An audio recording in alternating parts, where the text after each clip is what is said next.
Alright, I think I'm back again. My gosh, this sucks.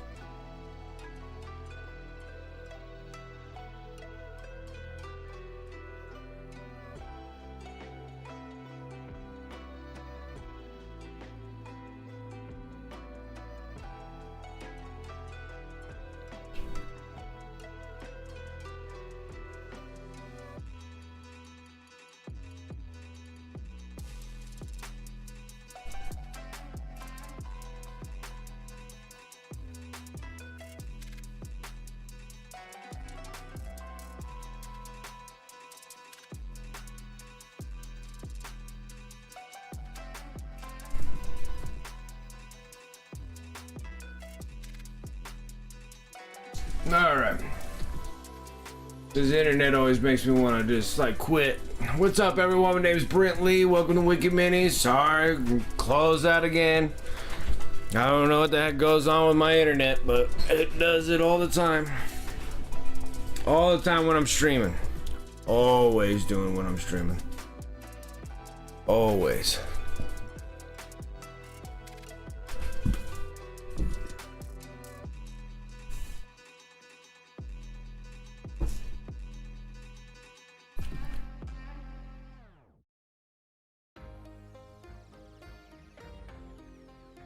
Okay, I'm gonna clean up my airbrush. I thought maybe I'm gonna need another one, but I don't think we're gonna need another spray. I'm so tired of my internet crashing on me constantly. It is so frustrating.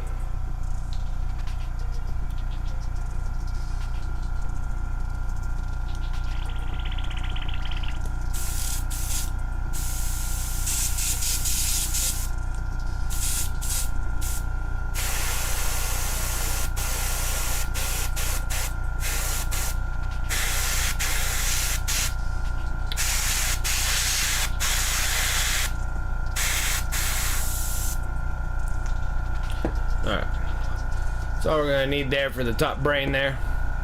Hey, what's up, TJ? Well, it was going pretty good, and then my internet crashed out again. Like, I'm so tired of it. It does it every time I stream. For some reason, the uploads just sit there and they crash on me. Well, something was weird about the modem, too.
Alright, let's see there.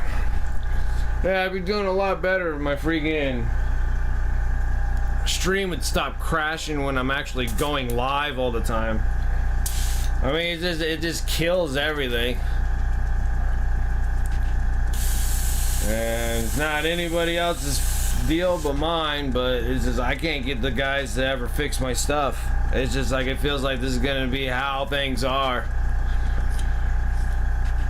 Well, it gets like so upsetting too, because I'll like get all your viewers and everything else. They start building up on my stream, and then bam, crash out every time. I'm like, oh, you guys. I'm like, my internet service just sucks so bad.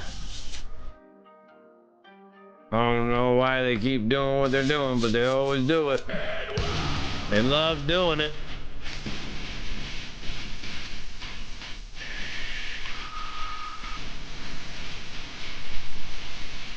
Ah, Painty Paint Paints. Thank you for that raid. How's it going?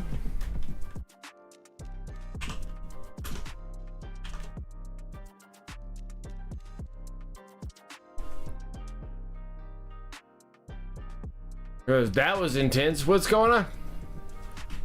What was intense?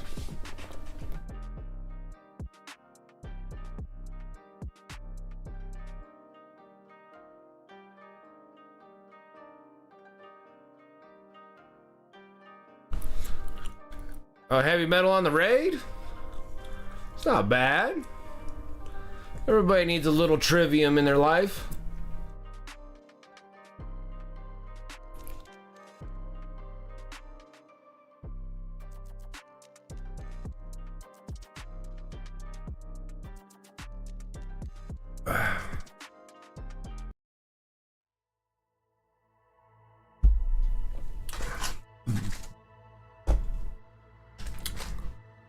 A little trivium in your life. Don't hurt nothing. It's nice though, I like it. Bugs and more bugs. Oh gosh, I know. So many. We're getting there. Like, I did. Well, I think you guys saw these guys before, but you know, that's the Wing Prime that came out of the Combat Patrol magazine #1. And it was attached to the Ultra Bro, Captain, and Terminator armor.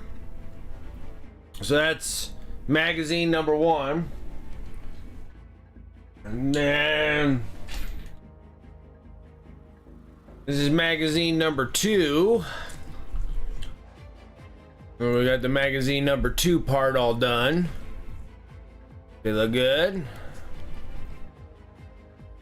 That's from the Combat Patrol mags. But then I still have some from like the Leviathan box sets. So that's why we were working on 6 on this time. So I was working on 3 on the Combat Patrol, and then these 3 here were ones that came from the Leviathan box set and stuff. And then I just printed out, 3D printed some toppers, because they're GW bases.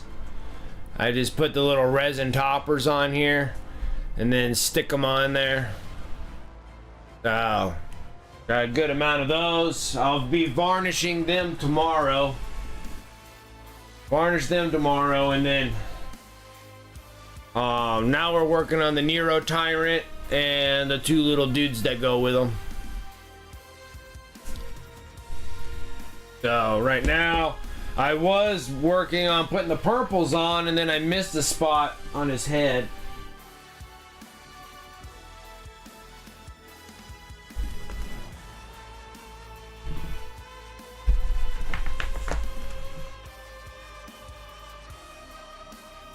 Oh, I love it. Like, that's the way to go. Like, it saves you on, you know, resin from your 3D printer, so you're not printing out like a full base. Those toppers are nice. Like, I'm like, I love these toppers. And then I get them from, I forget what the name is, but it's on Mini Factory. I think it's My Mini Factory. Here.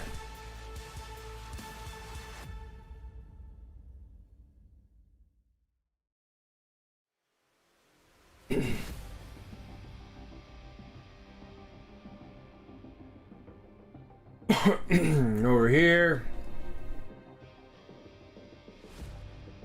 I get them on my tribes. It is this one. I can never say the name. Zabavka Workshop. Zabavka. Hit these ones. They have a bazillion. I sign up for it. It's like $10 or something like that a month. They give me all these nice, cool, custom bases. Got Curse Place, which would work really good for like night haunts. Sisters of Temple, so that's all good for the... I guess this is a new one. Yeah, those look good, so we'll use these ones for the Sisters of Battle when I get to that point. Got hero bases. Got hero toppers. Got some basing bits. These are awesome candles. Some rose vines, that's cool too. Some barricades you can print out if you need them. These things are awesome, like awesome, and I keep on getting like it's a full set of these things every month for like 10 bucks. I do not mind. They're really cool. So these ones will work great for the sisters. I didn't even realize that this must be the new month. Oh, excuse me. Yeah, okay, so yeah, that's April release. This is March release. These ones are the cursed place. These will work good for like night haunts. Possibly your soul blight bleed blops, I guess. But that's the kicker right here. So I don't have to print this solid base. It's such a waste of resin. So just getting just those toppers and putting them right on top of the GW bases work excellent.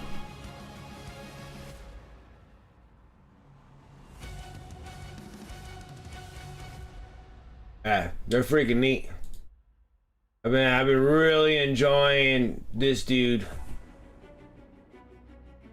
So I got tons of them. So like this is for my world eaters. Those are the Field of Skulls. Land of Ghosts, maybe that works good for the night haunts, and then the other ones for the... And then you got Decay for like Plague, or the Nurgle stuff. Ruined Empire City. I was thinking maybe something with Black Templars. Probably Dark Angels would probably work good on that one. I had to put a brush button in them because they were not. They were. The brush button will soften them. Put them in a bag. First batch, like. Or did you overcook them? A little. They were a little, like, you could taste like a little bit. The bottom was perfectly brown. It was just like the chocolate that was on the bottom. Over. Okay. They were kind of hard. So I just put them in a bag, grabbed the brush bun, put it in. So you're wasting one of my brush buns? We don't have normal bread. Yeah, we do. We don't. Yeah, we do. Well, the hamburger ones. I know, you put a brush bun in there. You put a brush bun in there. Use the other bun. There should be another burger bun in there. There's a regular hamburger bun, throw that one in there. Go look. Go look.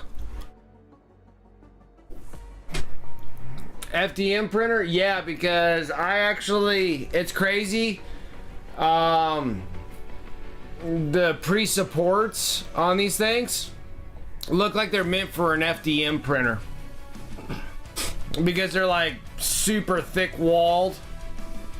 And then has the topper that goes in there. It's like a thick wall, so it almost makes me feel like an FDM printer does it. Be honest, I think like that's what it looks like, because it doesn't make sense for me to have pre-supports for a resin printer and have those kind of supports on there. Those supports are mostly for like FDM stuff, because I'm like, there's no way that you're gonna be able to bust that resin off of a solid wall.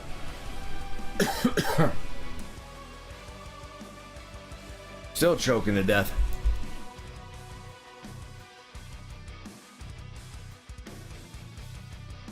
You put some stuff in my whips?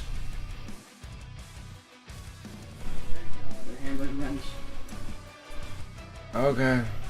I hate that you're using the brioche buns. You should not use those. Well, it's already in the bag.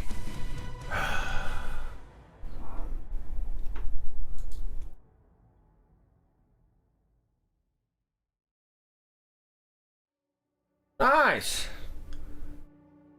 Now, I've already saw the little goblin dude. Where all the rest of these guys come from?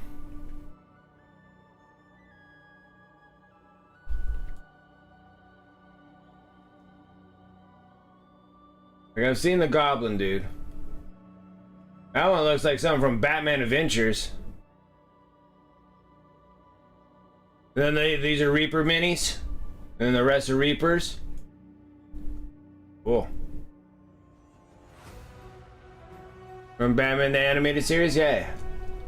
Yeah. Because I'm like, that looks like the freaking dude of a cartoon. Looks good, man. Looks good. Yeah, it feels good to put 2 in the dumb box. That's always nice. That is always nice, I can tell you that much. It does always feel good.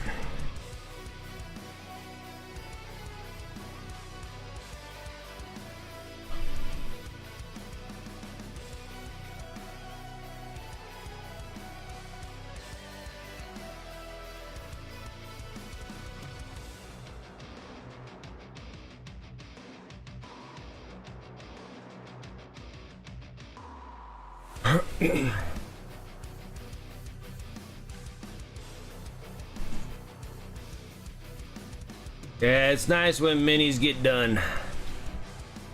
It feels good.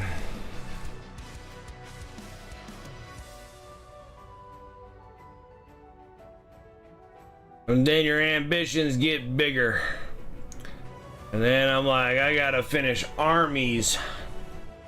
I get really excited about that. I really chase those. That's like a big adrenaline rush on my part.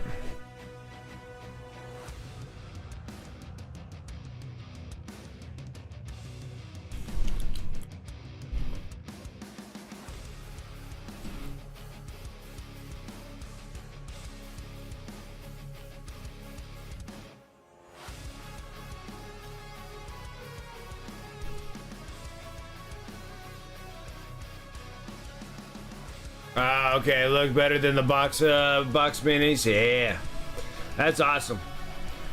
Yeah, it's a good feeling. I like it.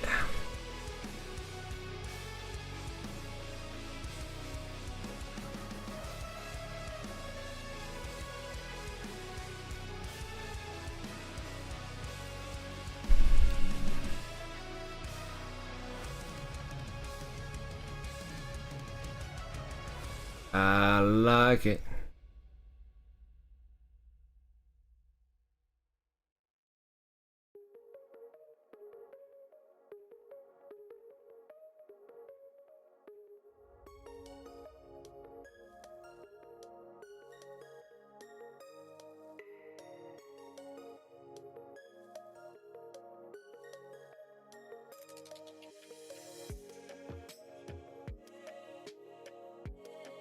Like, don't judge, no judging. Oh.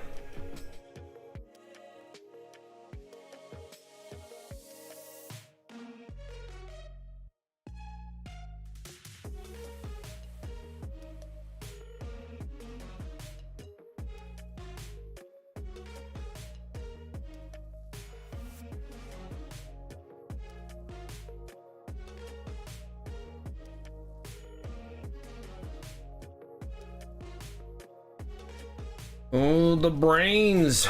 Oh, the brains.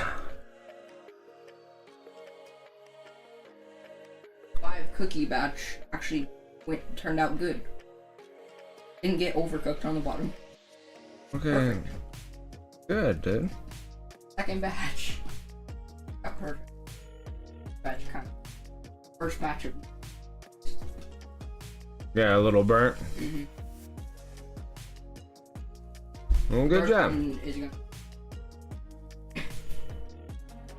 Oh, I think you did a good job then.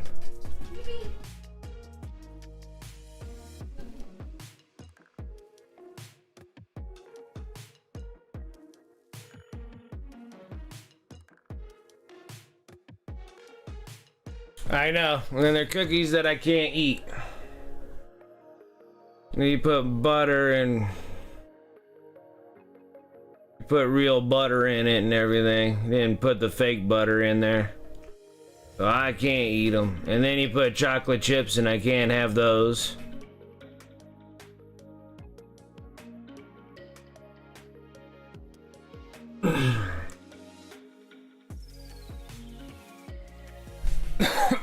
Goodness grief, can't stop choking. Well, I love cookies. I love cookies. But I can't. I have to make all my cookies with fake stuff. I have to have fake butter and everything.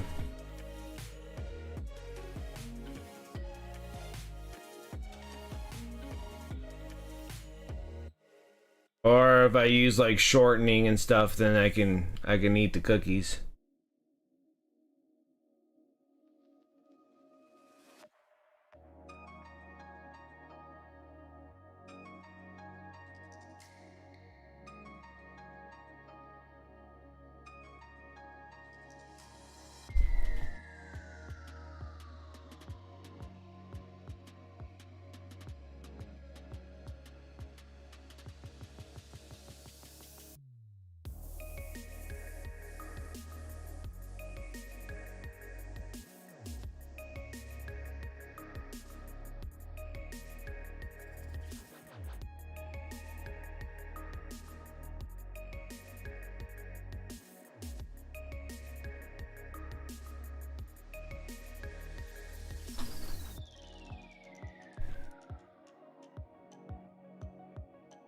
Oh, the brains.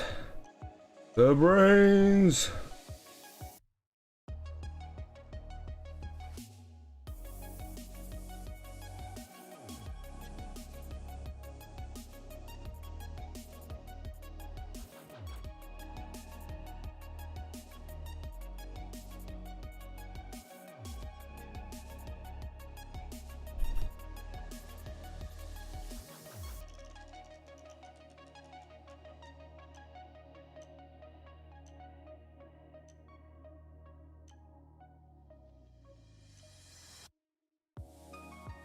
Oh, the brains.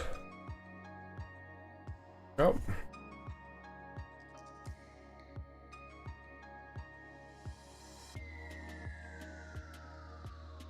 And we need purple. So we just did everything with dark purple. Now we need purple. Yeah, I know my internet crashed out again. Nothing unusual. I swear it's like Spectrum Charter just constantly after me all the time. I think it's still that trash modem they have. I want to say there's probably a problem with the power plug that goes to it. Because I lost all of you guys. And then my router gives me a question mark like, or exclamation mark like, I don't know what the hell's going on. And then I look over at my modem, like maybe it needs to be reset because like there's no internet at all. Like no one's registering internet at all. So I was like, all right, shut the router down, unplug the modem, waited a bit, plugged the modem in, and then the power light on the freaking modem cistern just flickers like a son of a gun. It's just like bleh, just flickering. And so I have to like mess around with the power adapter. Like I unplug it and then I plug it back in, it still does it, but then you gotta kind of like, I don't know, there's like something wrong with the stupid thing. I'm like, there's another thing, I gotta call Charter and be like, hey, come and fix your trash equipment. I'm so tired of dealing with it. Like, I'm like, this is ridiculous. I swear, it's like I had the Charter guys out probably almost. It almost feels like I have them out every month.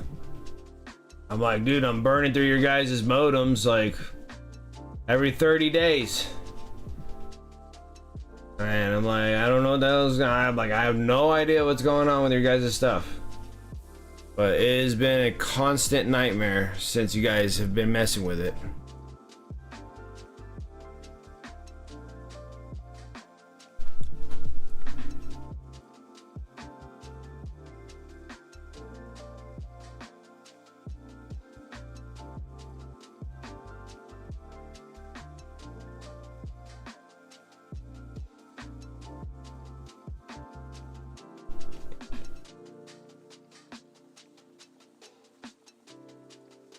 And it really sucks when you're like live streaming and then you got people on and you're constantly crashing.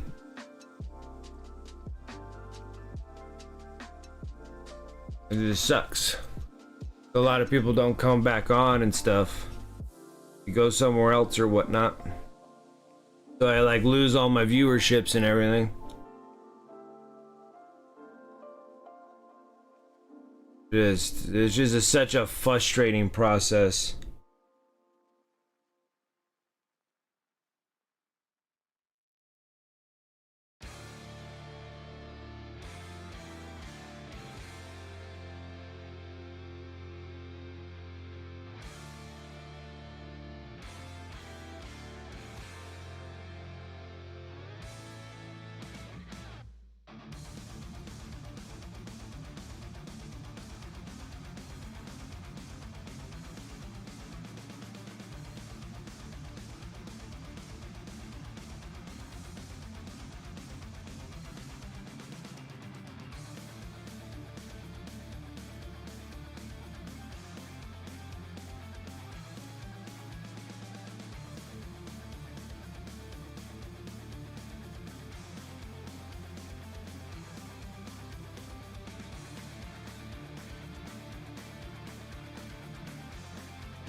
Alright, let's get back to this. So now I mixed the purple with the dark purple, and now we got kind of this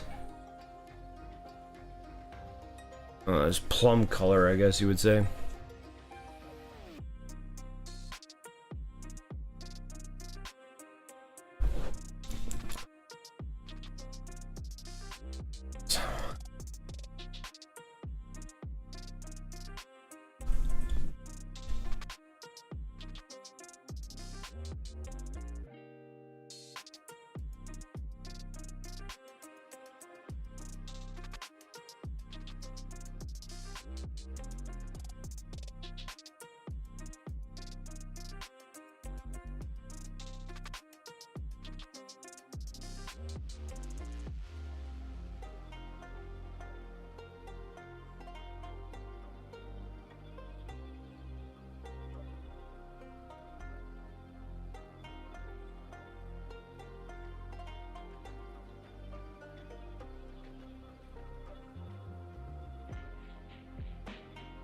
Anyways.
Let's get the tiny little dudes here.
Purple brains.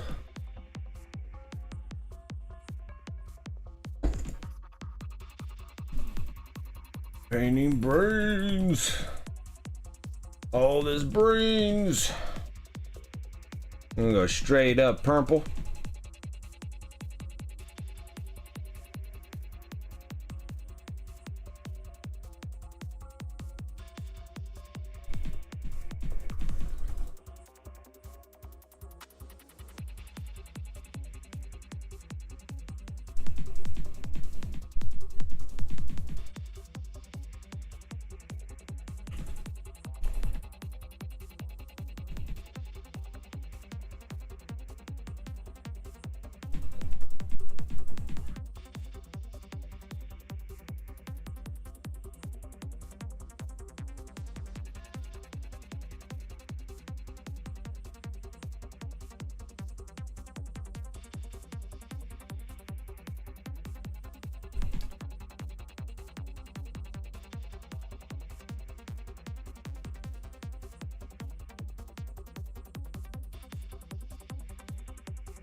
Brains, brains, lots of brains.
Man, I saw I like Doom a lot, and I saw that there's a pre-orders for the new Doom game, like Doom Medieval. I thought that thing looked pretty cool. I've always enjoyed playing Doom games.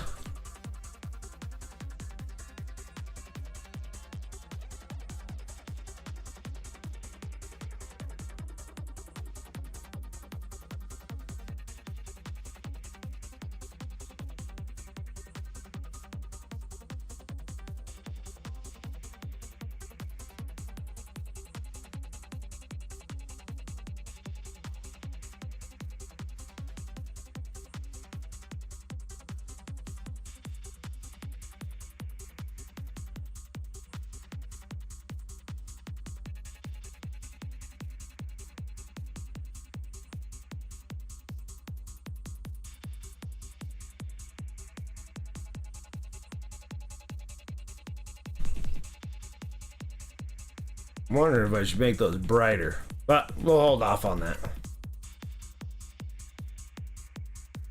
Let's go up, jump up a bigger brush, and yeah, like I just saw like there's like pre-orders for it's like Doom Medieval or something like that, or Doom Dark Age or something like that. I don't know what the heck it is, but I believe that it's you're kind of more like a knight person on Doom. Got like a shield, and it has like chain blades around it, and you're just like, I'm like, dude, that thing looks awesome.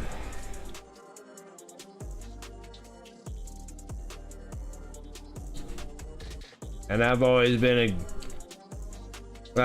enjoyed Doom games.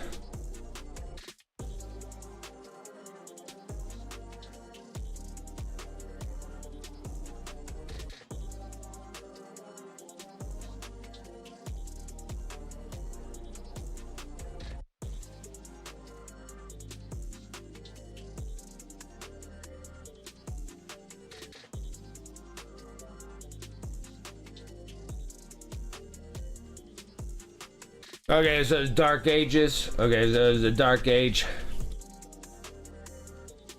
That's cool. It looks neat. If I had time to play video games, I'd definitely be all over it. I just know better not to buy it brand new because I'd never get to the game ever. And so by the time that I get to the game's already like $40 instead of $60 or whatever it is.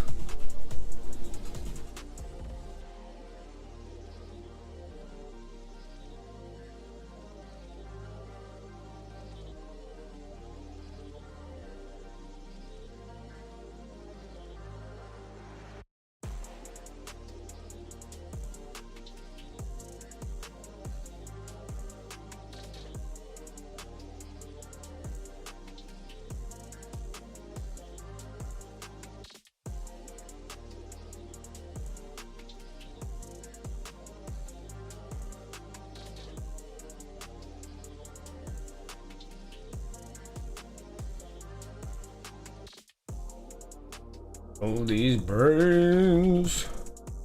Oh, these brains.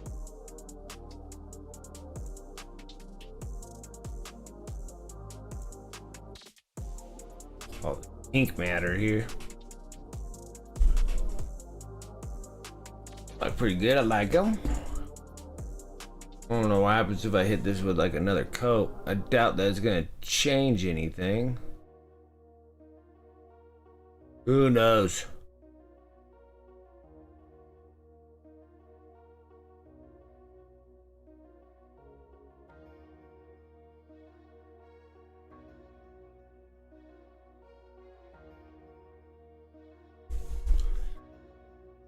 Brains.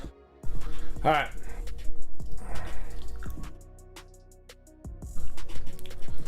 I just give up sleep. Yeah, I know they're pretty expensive on the premiums. I think I was up at like, I think they said it was like $70, $60, 75. or some sort of premium something or other. I'm like, I'm good. I'll wait. I'll wait for the months to go by when I finally decide to play games. I got too many minis to deal with.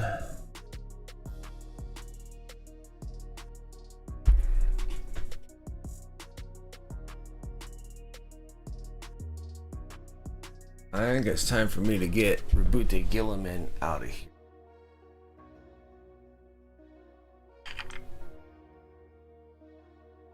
Amen. We go.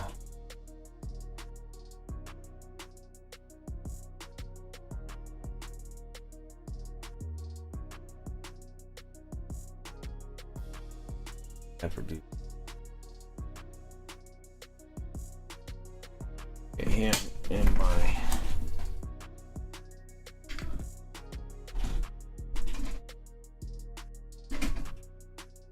button there.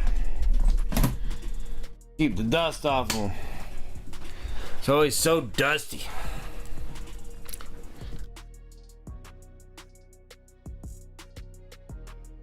You'll get there eventually. Eventually. Alright. Let's start laying the colors down. Dark blue.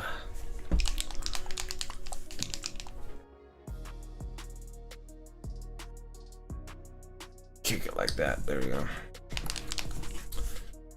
Yeah.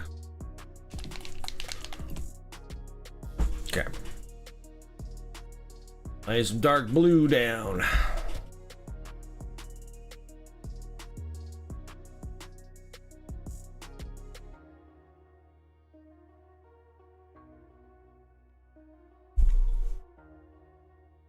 And there's a lot going on in the inside of this carapace.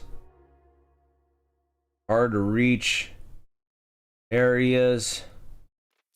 Probably would have been a better idea to do like a sub-assembly dealio here.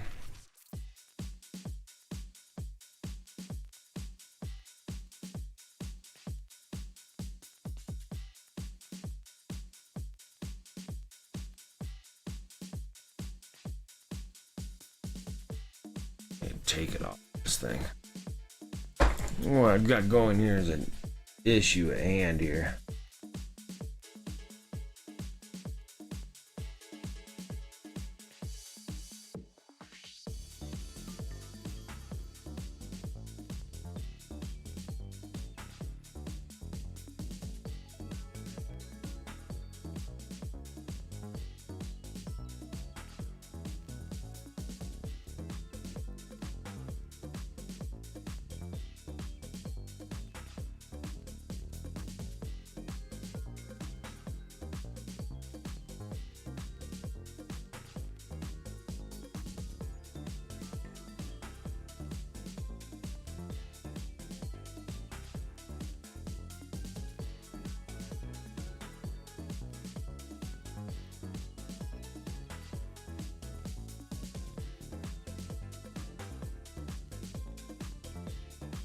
Yeah, miniature awkward angle time. Yes, that's what most of the time I am dealing with.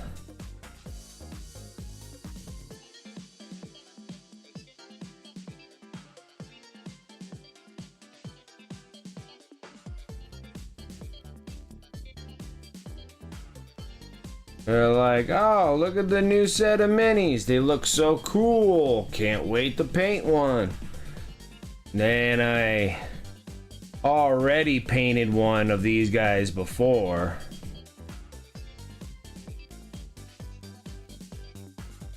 Extremely hard to get in the inside of the carapace here. Outside's fine. Inside's like, my word.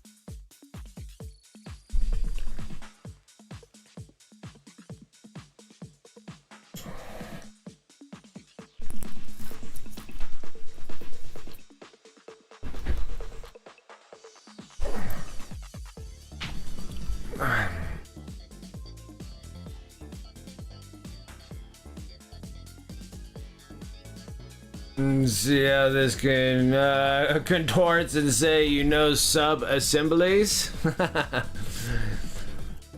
Starting to think if I can see it at a glance. It looks great as black primer.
I think it's probably just the right side for some reason. This one's like a real difficult side. The left side always looks a little bit more open.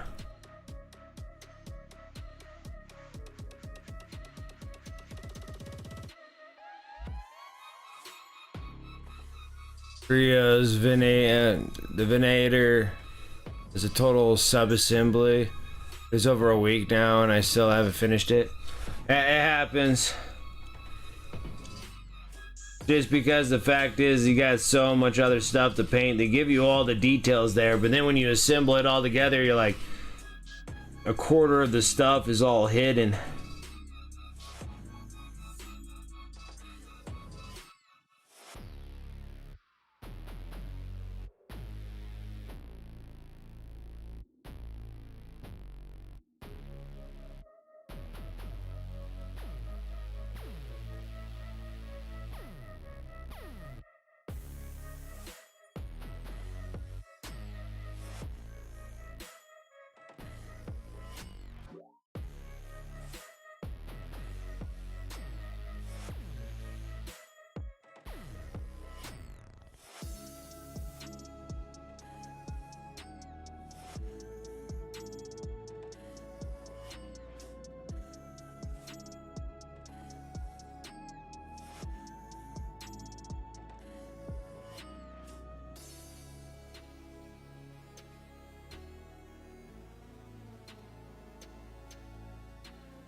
Alright. Not bad. The internal carapace is solid.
Alright.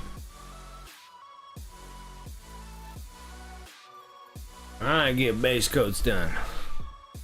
Actually, I've been kind of pushing it. We've been doing like base coats, midtones, and highlight areas, so that worked out pretty good.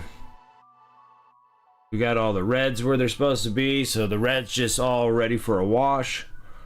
Get these guys done. Try and get these guys on my eBay store and be done. Done with Tyranids. I still got a ways to go though. We still got a lot of bugs to paint. Lot of bugs to paint.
Like I said, this dude's gonna be covered in a lot of blue. He has a huge amount of hard shell on this guy.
Oh, absolutely. Go get some rest. I appreciate the raid. Thank you. Go get some rest.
I'm gonna have to do so much recording. But I'm getting really close to getting the combat patrols. Hopefully get into a rhythm with the combat patrol magazines, so I can try to get these things released. Oh, I don't want color on those. That's not color.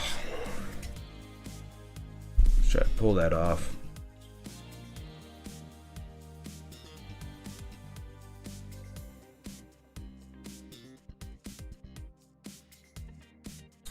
I don't want that part red. I mean, don't want that part blue. That's better. Still wet. You can still get it extra wet with water, and you can still kind of remove it off of there. Sometimes it works. Not always. One thing, if we were painting with oils, then you can just kind of wipe it off, but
Let's see here. War Squirtle, can I share my Imperial Fist squad? Absolutely, War Squirtle. You finished the first squad? Woohoo! Yeah, man. Heck yeah. Show those Imperial Fists.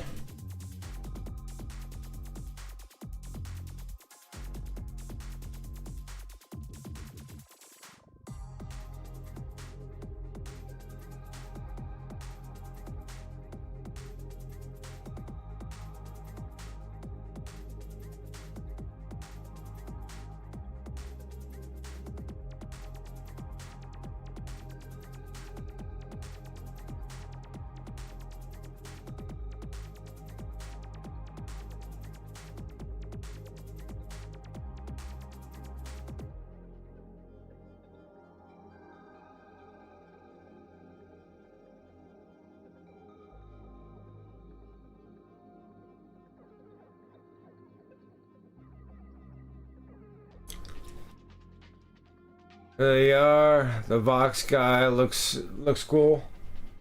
Heck yeah, man, it looks good.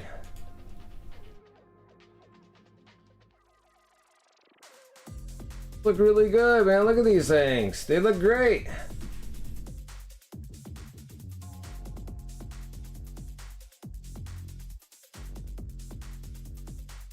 Yeah, they look really good. Did a good job.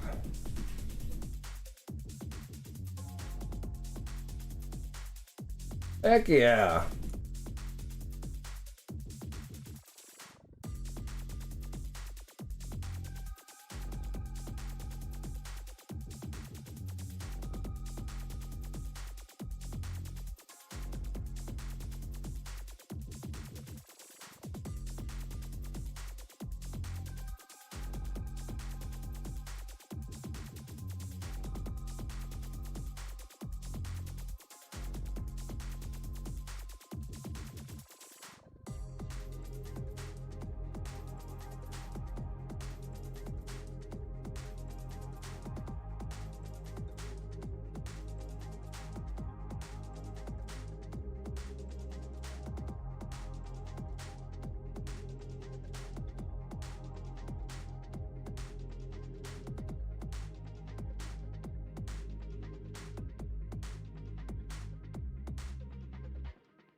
Yeah, you did excellent for your first squad there of Imperial Fist. That's great.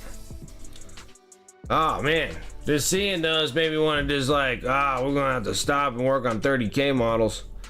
I gotta keep myself on the objective at hand.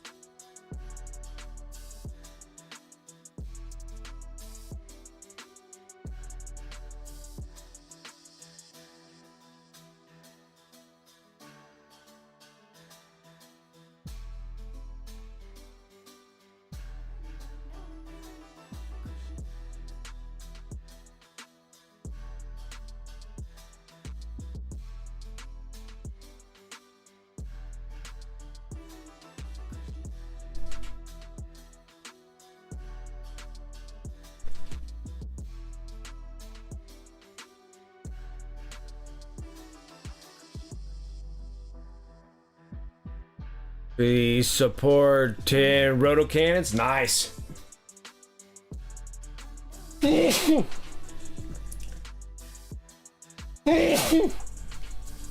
Oh my goodness.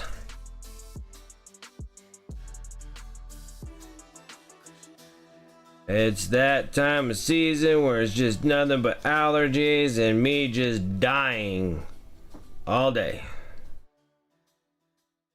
Stupid allergies.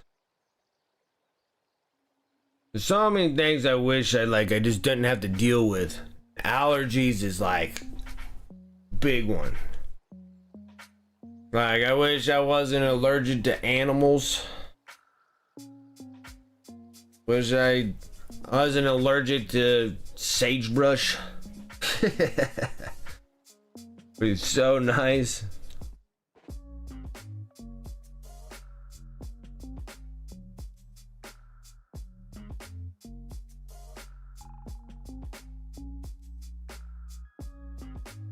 Going back in a little bit of purple here.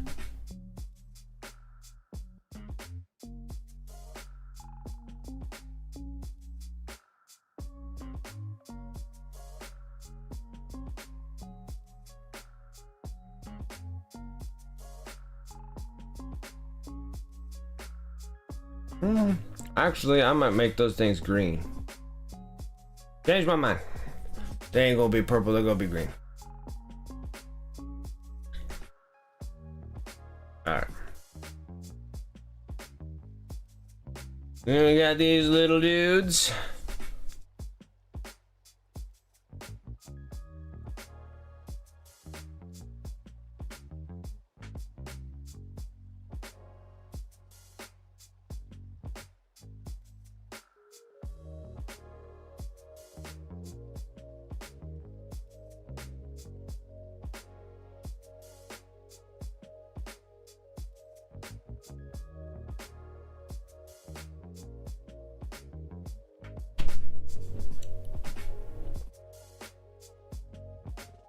Is there anybody on here that's like into Emperor's Children?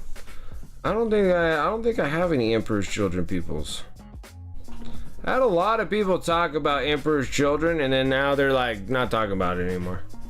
Like, they're here, and then all the ones that were excited about it, I don't hear anything back from them. Or maybe it wasn't exciting enough or something.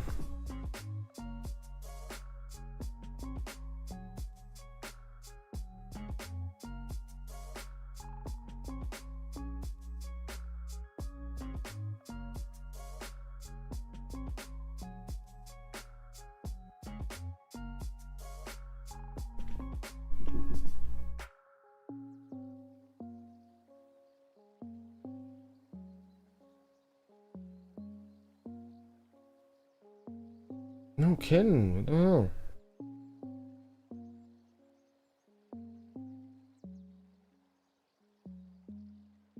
That's ain't gonna be done until like 10.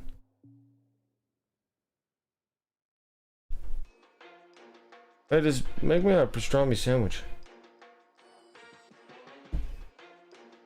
Okay, never mind.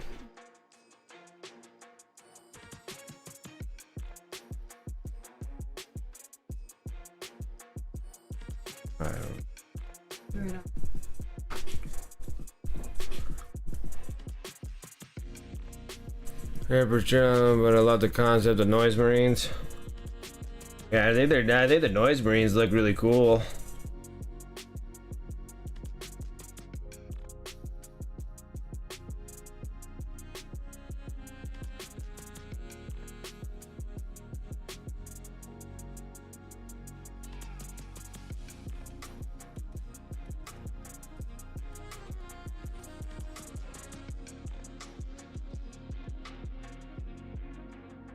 What's up, Dagoon?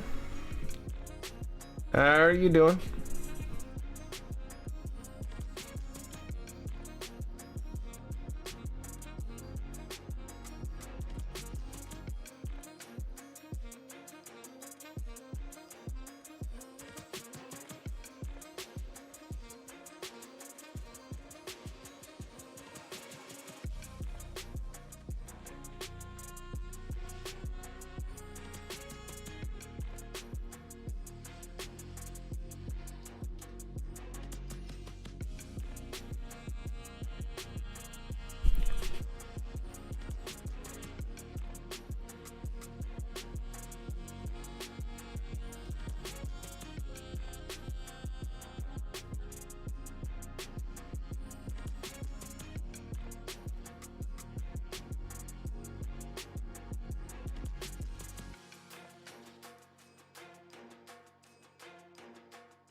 But the other units, they function off the sense of unity of being very loud. Speaking of which, Slanesh disapproves of the lack of noise. Things will now get loud.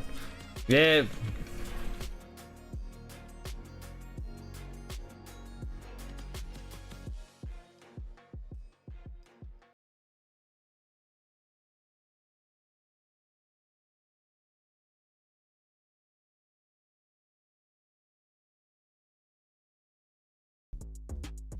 Yeah.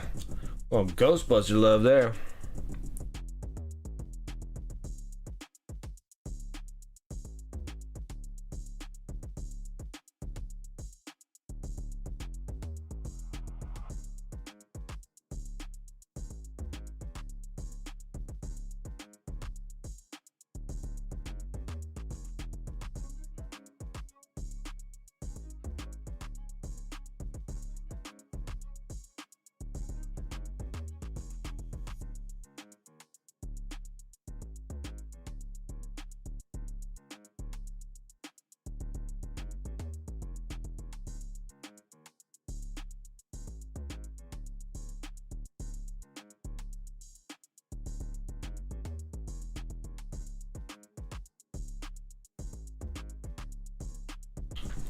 Oh. Ryan.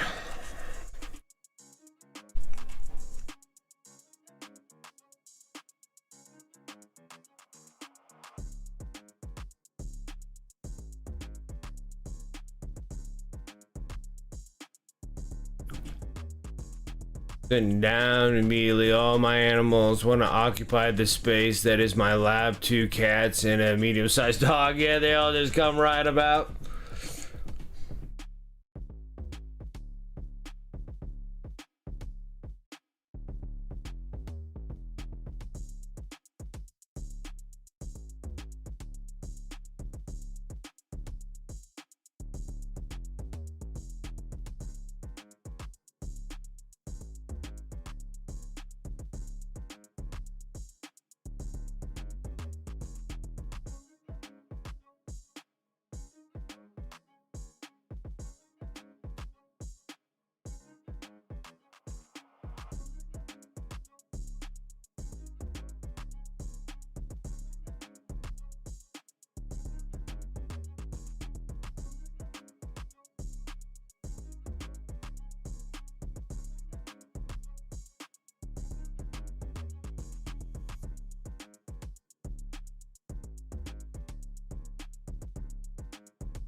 Yeah. Look at this big body mass.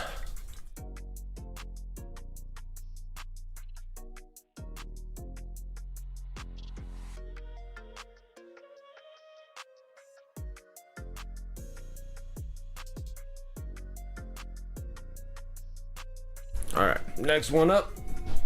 Doing some blue. Your animals are guilt tripping you. Seems like they always do. They're like, no, stay out. And then they're just like, man, you're so mean to me. Oh, it's this way.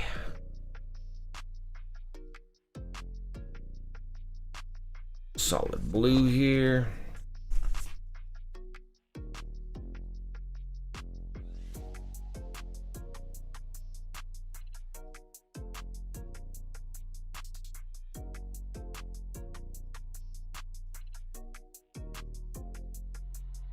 Got some new work. Got a guy called Egress from something called Soul of Loveling. Yeah, that's an awesome anime. Yeah. Egress is I think he's the Black Knight. And now he is one of his ghosts, part of his ghost army.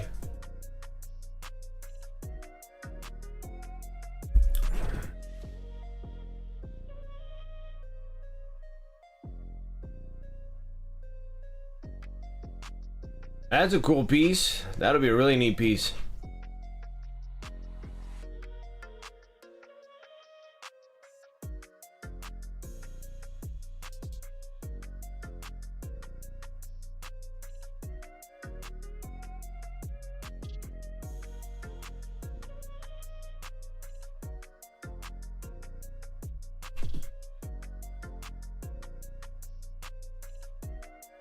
Yeah, it is a good anime. Which I need to finish up some of the episodes. I don't know if it's done or not.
Dark Souls 2 characters for the board game.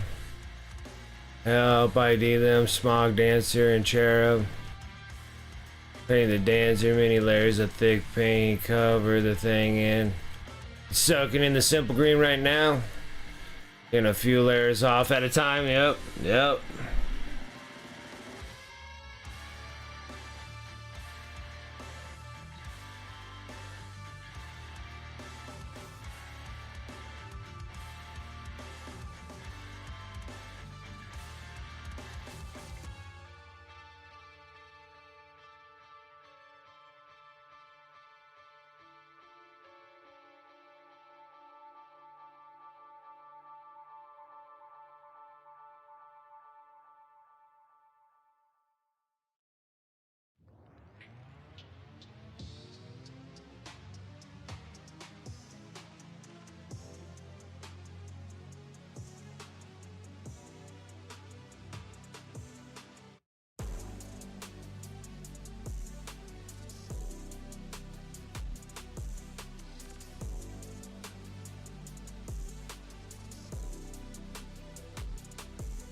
That's cool. Seems like you've been super busy. Piling up all those commissions.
Yeah, it's nice.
Yeah, you like the Behemoth colors on this bad boy?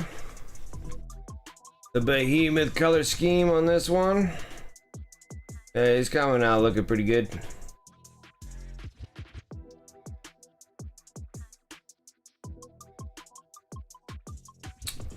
Pretty good.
Right.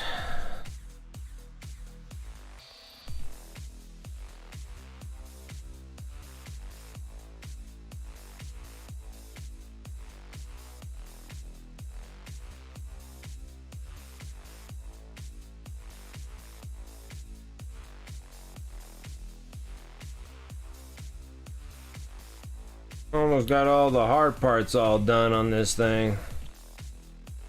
Got all the reds on, those look good.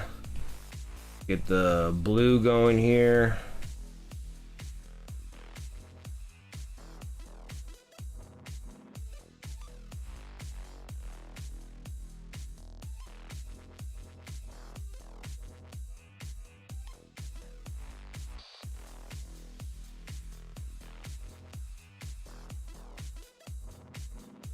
So we got like 2 more flavors of blue we gotta do.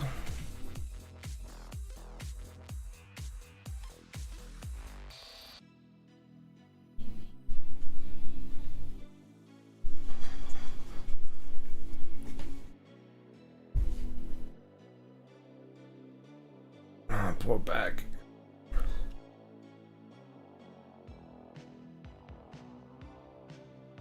My upper back's a little sore, but not nearly as bad as my lower back. My lower back is on fire.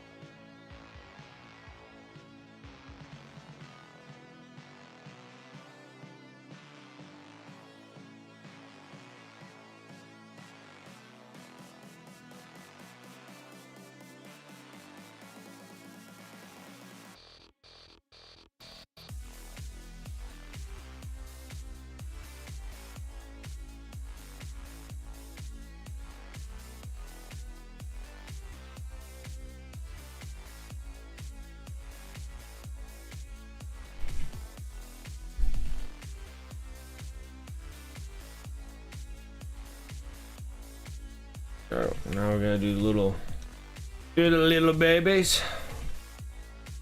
The little babies' turns.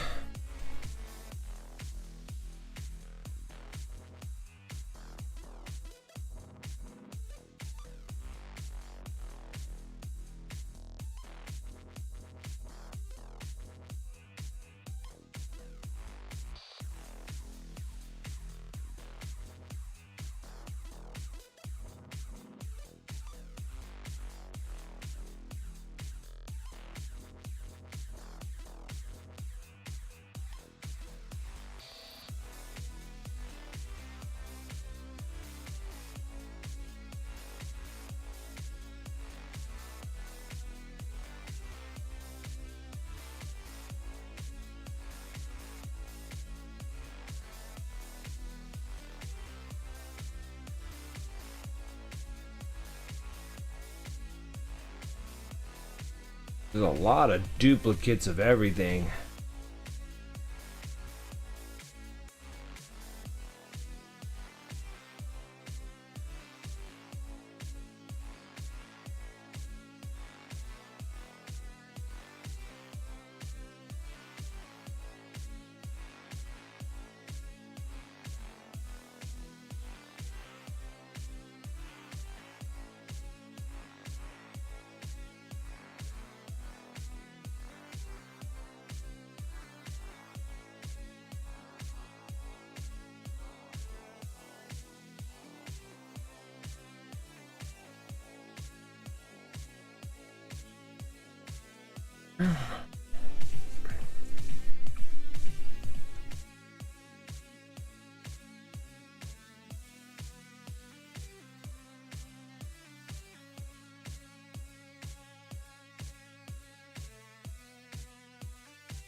Blue on these little dudes. They're like little miniature Tyranid Banes.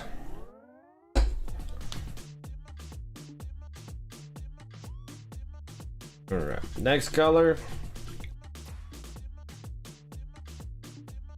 Gonna be the sky blue.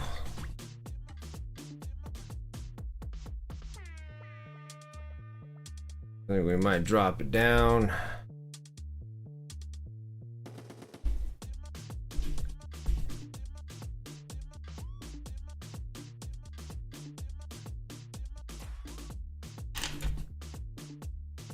Go to a number 1.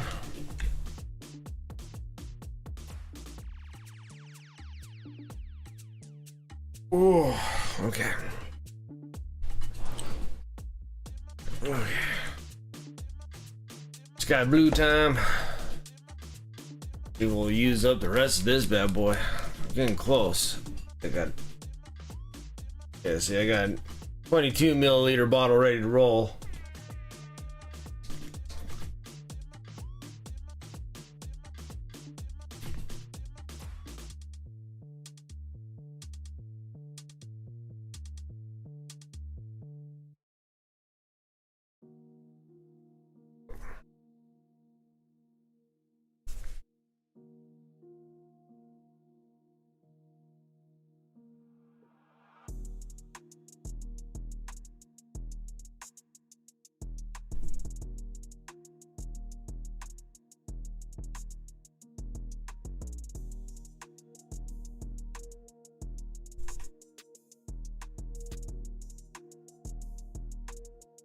Now we're gonna just do a bunch of stippling lines.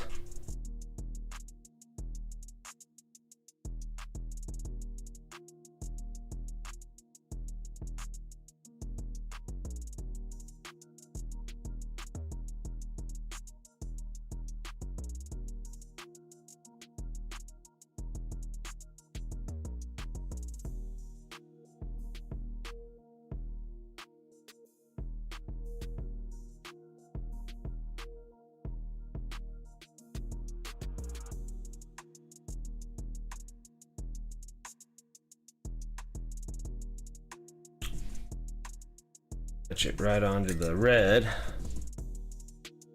after.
Huh?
Mm.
Oh, that's a lot of stipulant lines.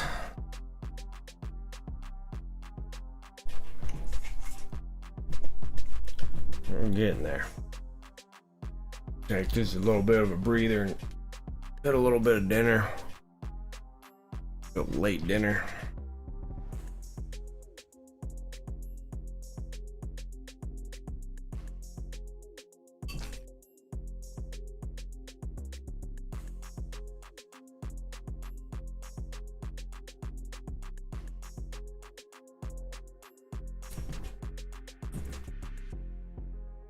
We're getting there. These are like the hardest ones, getting the carapace to look right.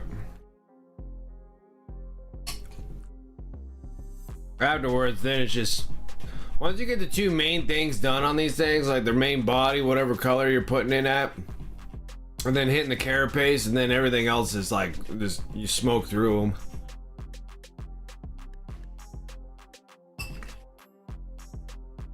There might be a little bit of time consuming doing the stipulant lines. You don't necessarily have to do that. But it makes it look nice. And nothing can be any harder than doing just mass amounts of orcs.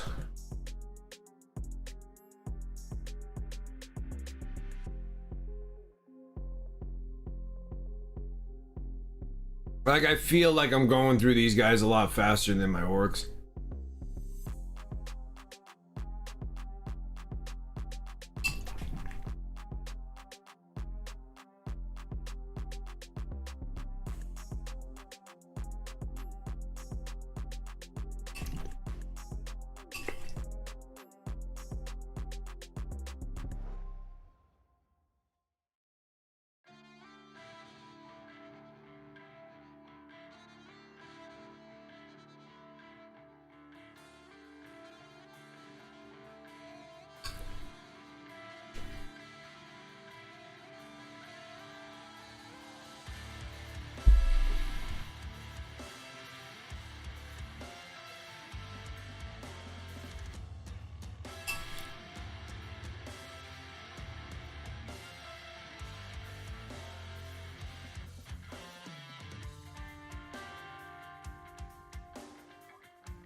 Whew, you're eating this too.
Yeah, blue's coming around. Yeah, blue is coming. We just gotta do the rest of the sky blue, and then we follow through with the white blue, and then pretty much everything else will just fall super easy afterwards. It's like practically done after that. The one thing is I'm not gonna print out a topper for this one because he has a pretty good chunk of stuff on his thing here, so we can just kind of. I guess you could put a topper that makes it look a little bit more lively, I guess. I have to take some measurements and maybe I'll 3D print those and these two guys. Get some toppers for these things.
Oh.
Hey, what's up, Maze Blitz?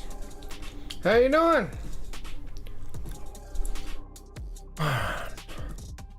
Exclamation mark Fox for Foxbite. How you been?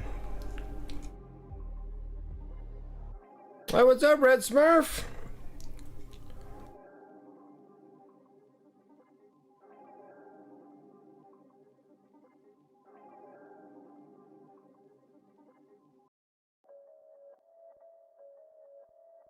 Yeah, not bad looking, huh? The Neuro Tyrant. All the stuff will come down looking like this stuff. So, they'll be toned down, they'll be looking like this.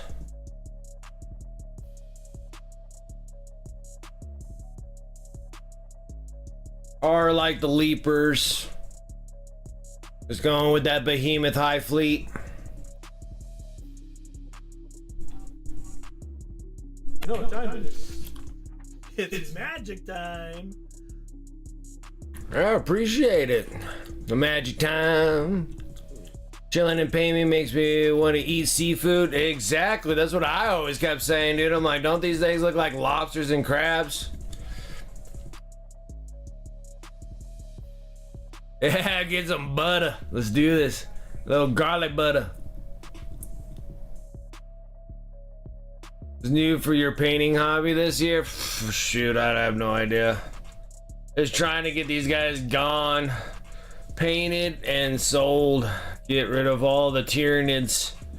No more Tyranids. No more orcs. Got a lot of them orcs done. It was awesome. Just trying to get rid of the accumulating mass of minis that I keep picking up all the time. Is where I'm at. This year, I have no idea what the heck I'm gonna do this year.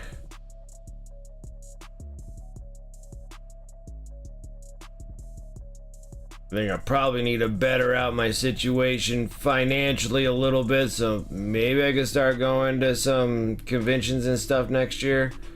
But that's just like, that's a hard if. Can't get things situated.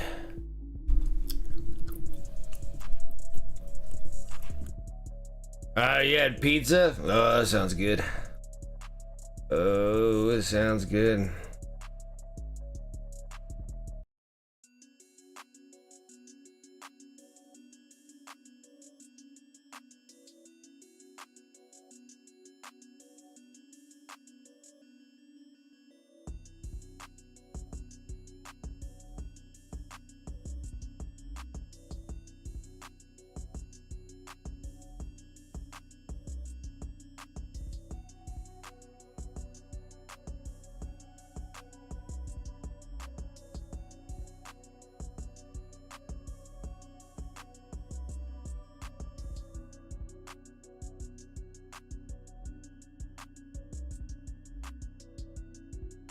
Oh yeah, so far it's just that I got a million minis, and a million minis need to leave my house. So I only want to keep like a few armies, like that's it.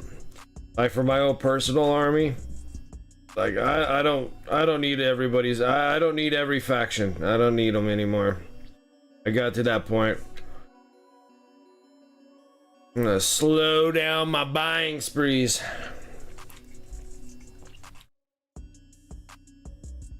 Even though they're extremely tempting, but I gotta beat the urge to want to get crap from G-dubs.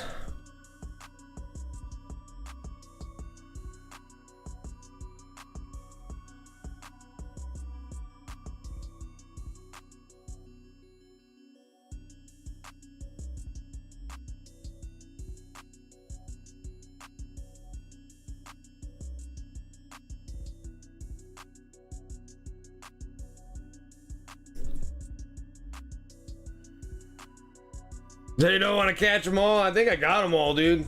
Like, I think I got them all. Wasn't it your destiny? Possibly. And you know what? And I talk a big game now, and I could probably screw it up by tomorrow. You know, it's just like, dang it, I did it again. But it's like that one thing that's like bugging me. That's getting really, like, I'm not into like Emperor's Children. Like, but I do have an Emperor's Children box. Trying to get rid of the codex on eBay and stuff, so like just like getting rid of things. And I'm like, I figured that like somebody would hit me up and be like, hey, you got like Emperor's Children? And I'm like, yeah, I got some of that stuff, and paint those things up. And then I'm like, I'll just get rid of the codex, and then the codex is not selling, and I'm like, how come no one's like getting all like worked up? That's why I've been like questioning like what the hell's going on with like Emperor's Children. Like everybody's like, oh no, we ain't dealing with that. That's too much noise. We ain't dealing with that noise. And because like my DKOK, like the Imperial Guard, like when I got the box for the Imperial Guard, I was able to just like throw the codex on there. It was just like boom, gone instantly, and I was just like sweet. And I thought the same thing would happen with Emperor's Children, and it's like nope, ain't gonna do it. And I was like, guy, what the hell is going on here? So, but the thing about tomorrow is, when they're releasing all the things, they have like this thing. I really don't need it. Is the Emperor's Children like special edition codex book? Because I want those coins. Because you get like the big piece of a coin, the one out of the 4 for the Chaos Gods, and it turns into like a big old coin. Then I was just like, really? Like, what the hell am I gonna do with that anyways? You know? So I think my goal is to just not look. Just keep doing what I'm doing. And then I was doing pretty well on the eBay sales, and then I picked up a few things from eBay too, because they were like real good deals. To start picking up a little bit more vehicle stuff, and now I'm just like, dude, just let me stop. Let me get rid of like all these minis I got. I still got that MHCP statue miniature thing with Ilika from Black Forge Games that I gotta still finish recording and sending those things out on socials. Got massive amount of I got massive amount of hours of editing. Like I got tons and tons of that crap. I only got a little bit more recording, and then that's just with me and my son. And we're just going to be playing the missions out of the Combat Patrol magazines for the first 2.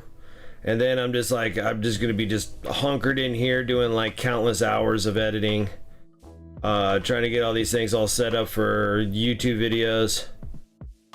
I just need to shave them. I just need to trim a ton of fat off of it, and then just kind of get them all posted up so I can sit here and start dropping them every Saturday.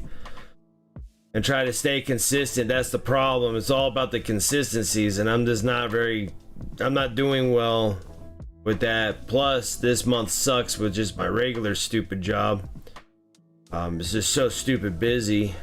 One of the busiest times of the year for me.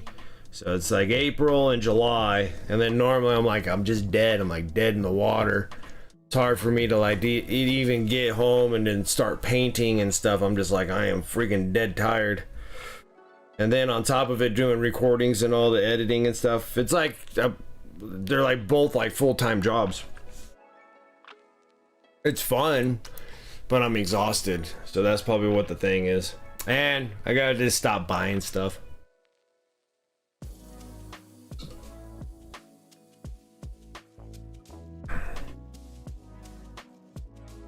Like, I got plenty of minis for content, like well over more than enough for content, right? I got enough for like however many mini painter streamers on here. I probably got enough content for like everyone. It's like ridiculous. So yeah. So if I can get rid of like we got rid of like a huge like section of orcs. Like I still got some orcs, but man, dude, I got rid of so many. I was like, yeah. Granted, they're still on eBay trying to get sold. And then orcs got that nerf. They got nerfed hard for the for the more DACA. And They took that thing away. Extremely nerfed it. Because I was like, oh cool, then my boys and stuff will probably sell and everything, and it's just like, nope. Taken away. So just like a patience game. I just kind of wait until they get hot, and then everybody's like, we're buying them all up. And then Necron's like a hit and miss. You know, like Necrons on the tier level ain't that high. They need a little bit more work. Get them a little bit more tournament friendly. So, but it's just all a waiting game. But I feel good because I have all the minis. I built a whole bunch of minis, and I'm like, and I could just sell the plastic, but I really do enjoy painting them.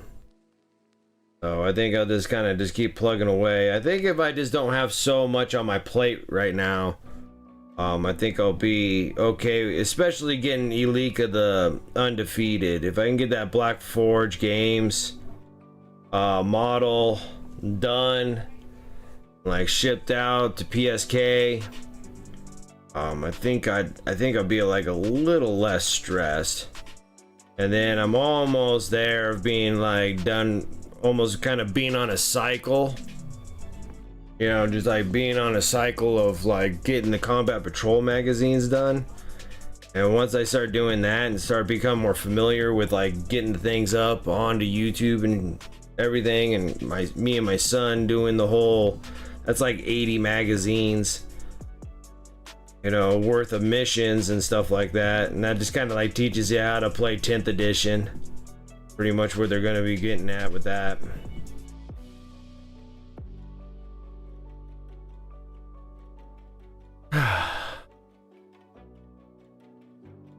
What in the name of heresy? What's up, Retheus? I know. Every time you keep popping in here, I'm always doing heretical crap.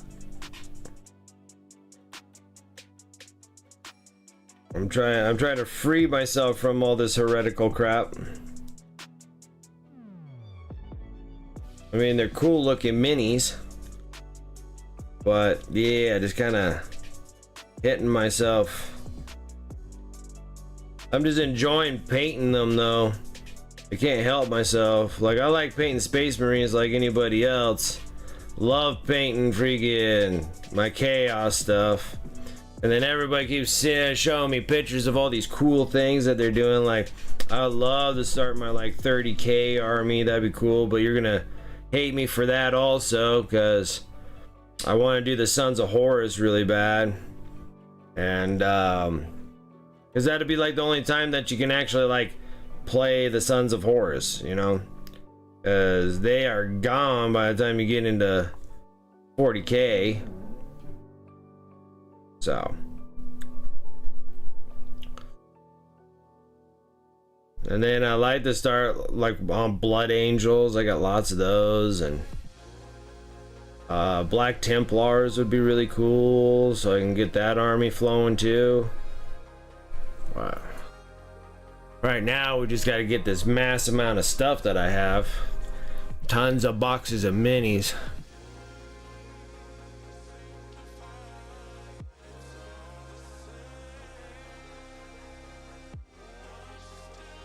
To the Inquisitors, but they're great minis.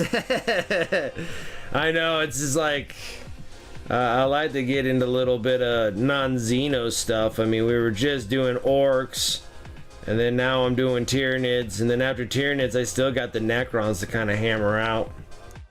You know, that's a year and a half of miniatures on the magazine from the Imperium magazine, and it was that's a lot of Necrons, but Necrons go by relatively quick too.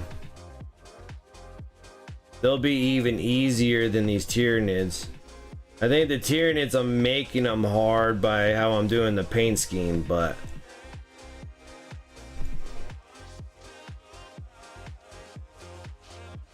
yeah.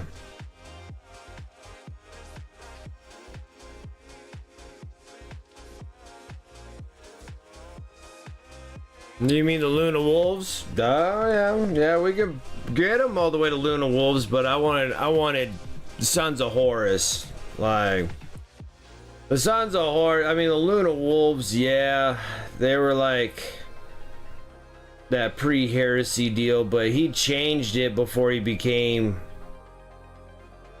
heretical. Because it happens right in that first book, like the son of Horus, or the first book is the Son of Horus, right? I want to say right, Horus Rising, and in that first book, he changes the name of the Luna Wolves to the Sons of Horus. Start doing that green because I got like such a beautiful jade color that I would just absolutely love to start laying down that jade. That jade color is so pretty. And like I got Horus Ascended and stuff like that from Horus Heresy, and then I got like all the like the Age of Darkness box, the Legion Astartes battle groups. Like I got like enough space boys to start doing stuff, and it doesn't all have to be Horus. It'll be cool to do a little bit of Blood Angel things back in 30k, just because I actually get to have like Sanguinius. Like that'd be cool. Like as a Primarch, like Sanguinius is awesome.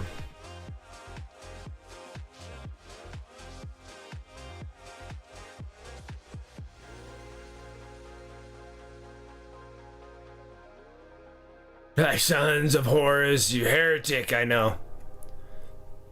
Eyeballs all over the Sons of Horus, I know. But they're not that bad of an eyeball. And I like painting eyeballs. Oh, it's fine, Retheus, and I like it. I like it. Don't change.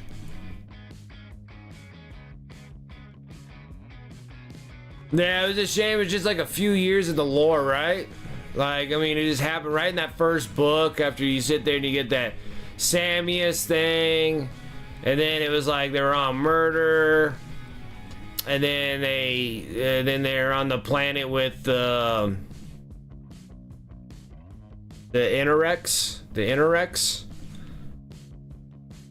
And then Erebus screws everything all up. Stinking Erebus. Like, I don't like him. Word bearer nonsense, already doing heresy as it is.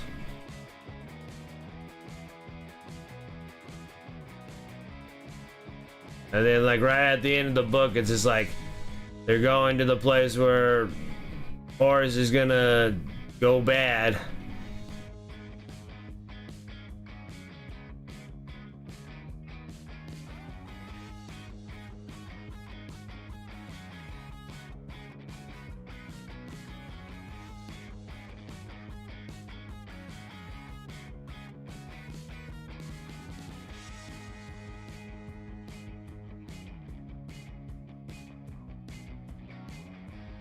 Yeah, it doesn't seem like they do enough in with the Luna Wolves before they switch over to the Sons of Horus and go with the green instead of their that white and gray kind of color that they have.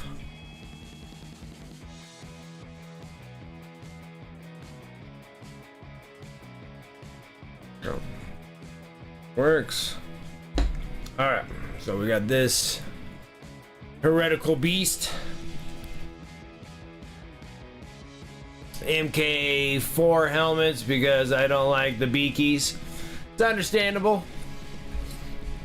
So you have MK6 armor with the 4 helmets. Yeah. Yeah, SFAM 5 is that's the big one. That's the big massacre there.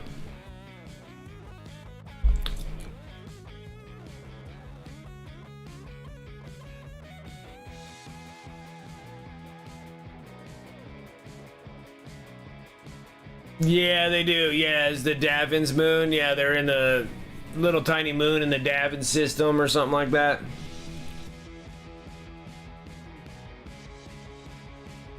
Yeah, because I just like, I listened to the, I'm re-listening to the books.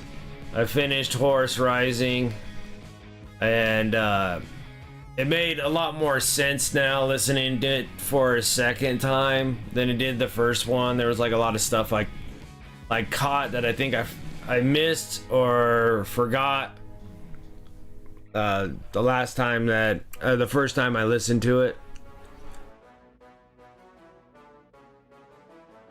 Now we're gonna go white blue. This is gonna be our edge highlights on this thing. And then once we're done with all the blue, this thing's gonna be like downhill. Once you hit the wash on there, it fixes all the red. We got the purple brains. We just gotta do some green, the teeth and claws. If there's any like soft flesh pieces that we'll do them. But this guy doesn't have that many, so.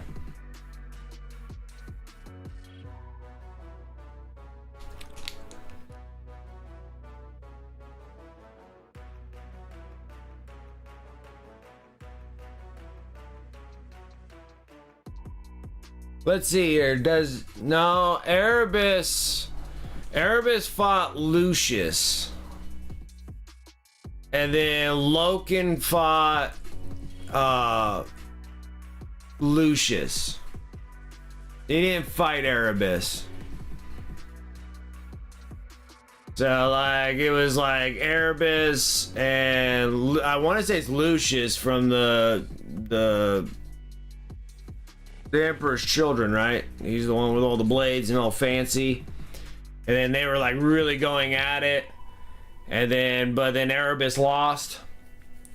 And then that's when Loken's is like, you know, I'm not that great at a sword, but I don't need a sword to beat you. And then Lucius is like, oh, well, yeah, well, you know, show what you do. And then he freaking like, they were fighting with a sword or whatever. And he like, did something with Lucius and grabbed his arm and then just punched him in the face, and he goes, see, that's how you win. I was just like, yeah, it's just like freaking pow. It's just like, yeah.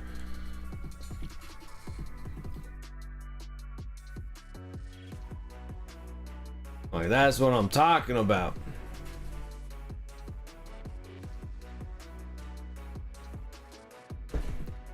Yeah, but this is like a lot. See, like I had to re-listen to the Horus Rising, because that was the first time I listened to Horus Rising. I was like, let's keep going.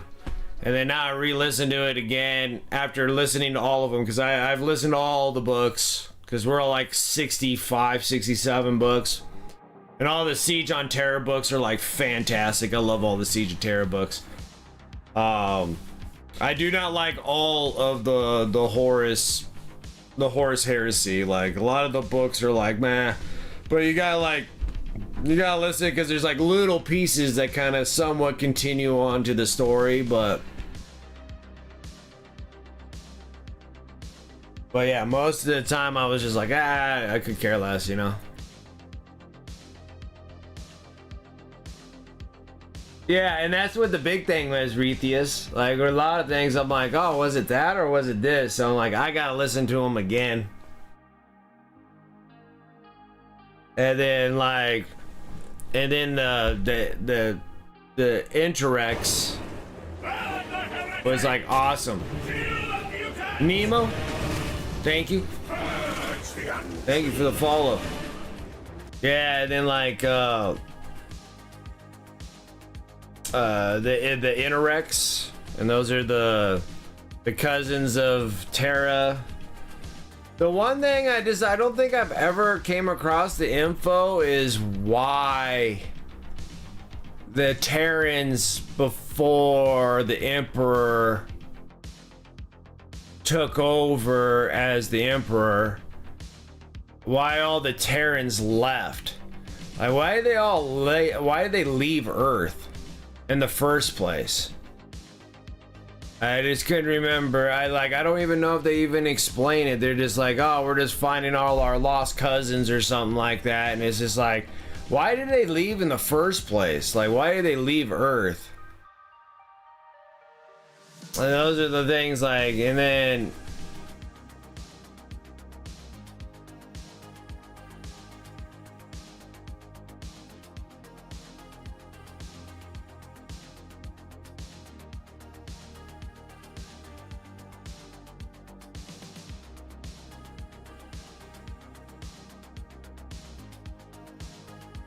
the Interrex, they were, or the Intellects, the Interrex, whatever they're called, you know, skeptical because they're just like, oh, we're not gonna conceive. We're like super excited to see you guys, and then finding out that, you know, you guys are just all pure innocence. You guys don't even know anything about chaos or freaking anything. And then Erebus screws that whole thing up. And how they freaking underestimated how strong they were, because they had some pretty awesome weapons.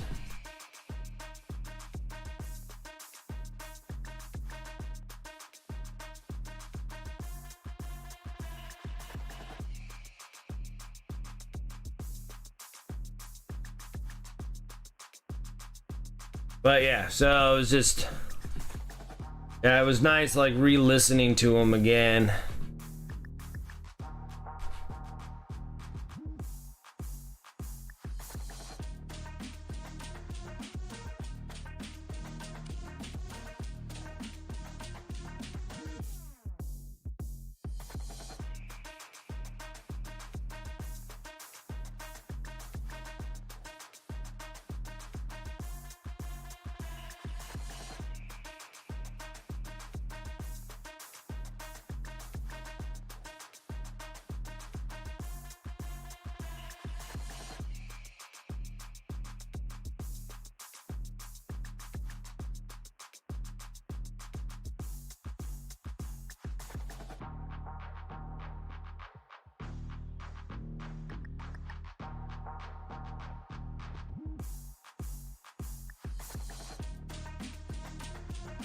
Is that Loken and Erebus have a sparring scene for Loken? I just don't remember Loken fighting Erebus. I know he fight Lucius, but I don't remember him fighting Erebus. I know it was like Erebus and Lucius were fighting. I didn't know that Loken was fighting Erebus.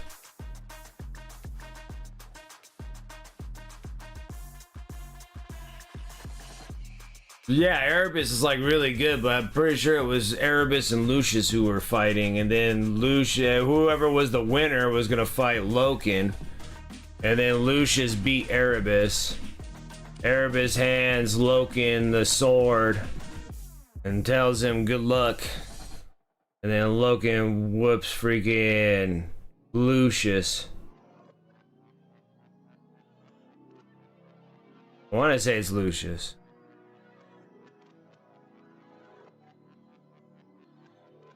Yeah, and that's how they meet the Emperor's Children, is on the murder planet with all the arachnids.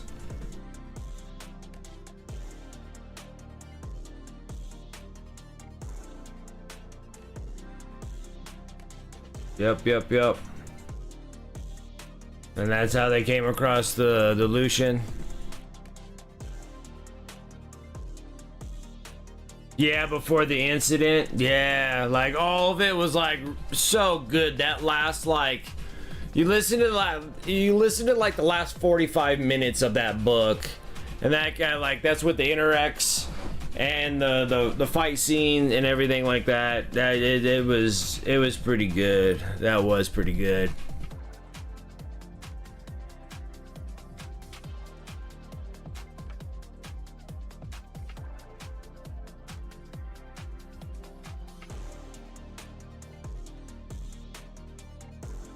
Erebus doesn't come until later. Like, Erebus didn't come until they went to the Interlex people. That's when Erebus gets introduced. And then that's when they were going in that fight thing. Yeah, well, he he hasn't got the full song or whatever it is that he hears, and that's when he starts being able to control the warp better. When the chaos starts consuming him, but that comes a little later. And then he's also, you know, to blame for what's going to happen to Horus, because he stole the blade that I believe is the blade that stabs Horus, that converts Horus to being the way he is.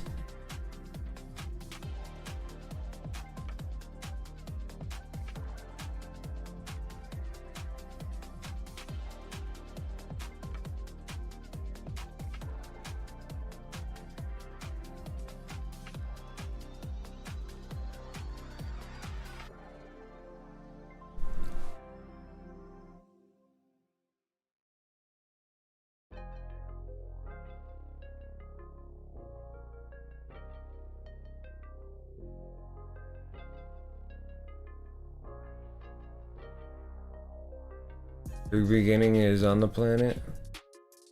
Put a painting job on this. I'm sure it happens. Hold on, what? We're meeting the first draft ever said Erebus on the ship with the remembrancers in the first book.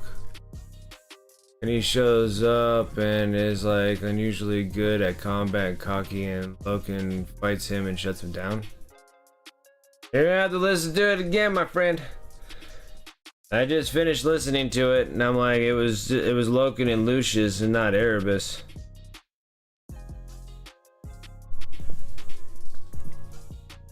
Loken didn't even want to fight to begin with. That was because of Targaryen.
Logo tattoos all over his head. Lucius doesn't have those.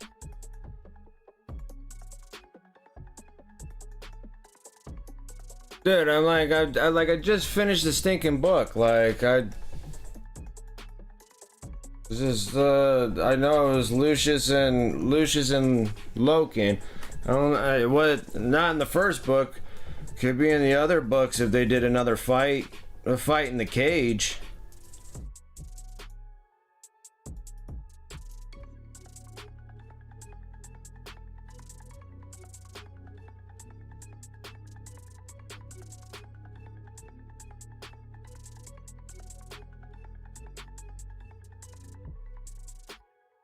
Or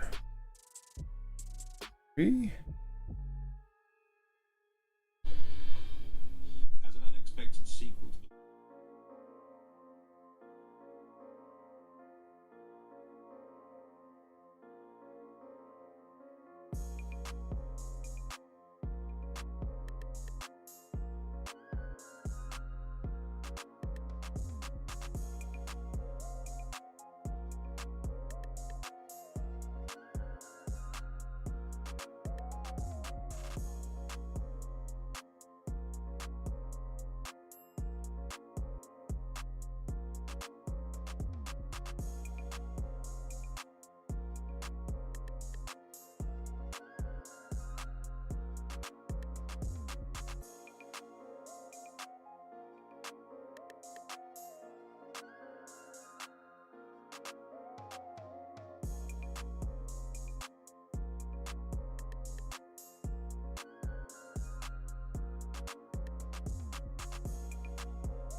Perfect. I dig it. I nailed it. The iron hemispheres closed around them. Lucius took up a straddled stance, his broadsword held high and close. Erebus kept his own blade extended low. They circled.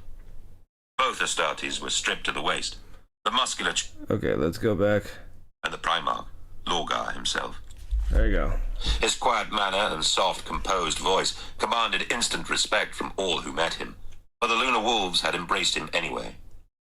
The Wolves had historically enjoyed a relationship with the Bearers as close as the one they had formed with the Emperor's children. It was no coincidence that Horus counted Lorgar amongst his most intimate brothers, alongside Fulgrim and Sanguinius.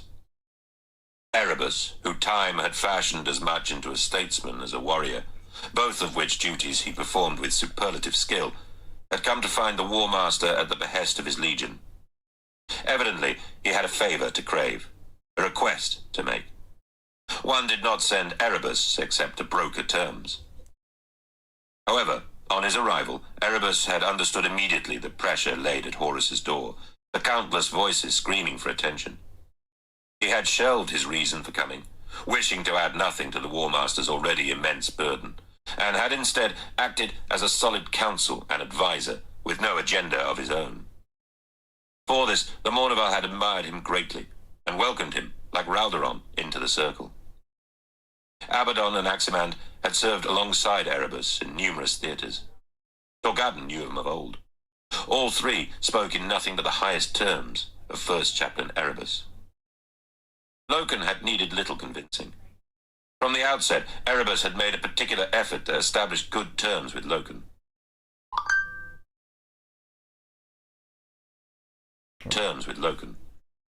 Erebus's record and heritage were such that he seemed to Loken to carry the weight of a Primarch with him. He was, after all, Lorgar's chosen mouthpiece. Erebus had dined with them, counselled with them, sat easy after hours and drunk with them, and, on occasions, had entered the practice cages and sparred with them. In one afternoon, he had bested Torgadon and Aximand in quick bouts, then tallied long with Saul Tarvids before dumping him on the mat. Tarvids and his comrade Lucius had been brought along at Torgadon's invitation. Loken had wanted to test his hand against Erebus, but Lucius had insisted he was next. The Mournival had grown to like Tyranids, their impression of him favorably influenced by Torgadon's good opinions, but Lucius remained a separate entity, too much like Lord Eidolon for them to warm to him. He always appeared plaintive and demanding, like a spoilt child. "You go, then," Loken had waved, "if it matters so much." It was clear that Lucius strained to restore the honor of his legion, an honor lost, as he saw it, the moment Erebus had dropped Tyranids with a skillful slam of his sword. Drawing his blade, Lucius had entered the practice cage, facing Erebus. The iron hemispheres closed around them. Lucius took up a straddled stance, his broadsword held high and close. Erebus kept his own blade extended low. They circled. Both Astartes were stripped to the waist, the musculature of their upper bodies rippling. This was play, but a wrong move could maim. Or kill.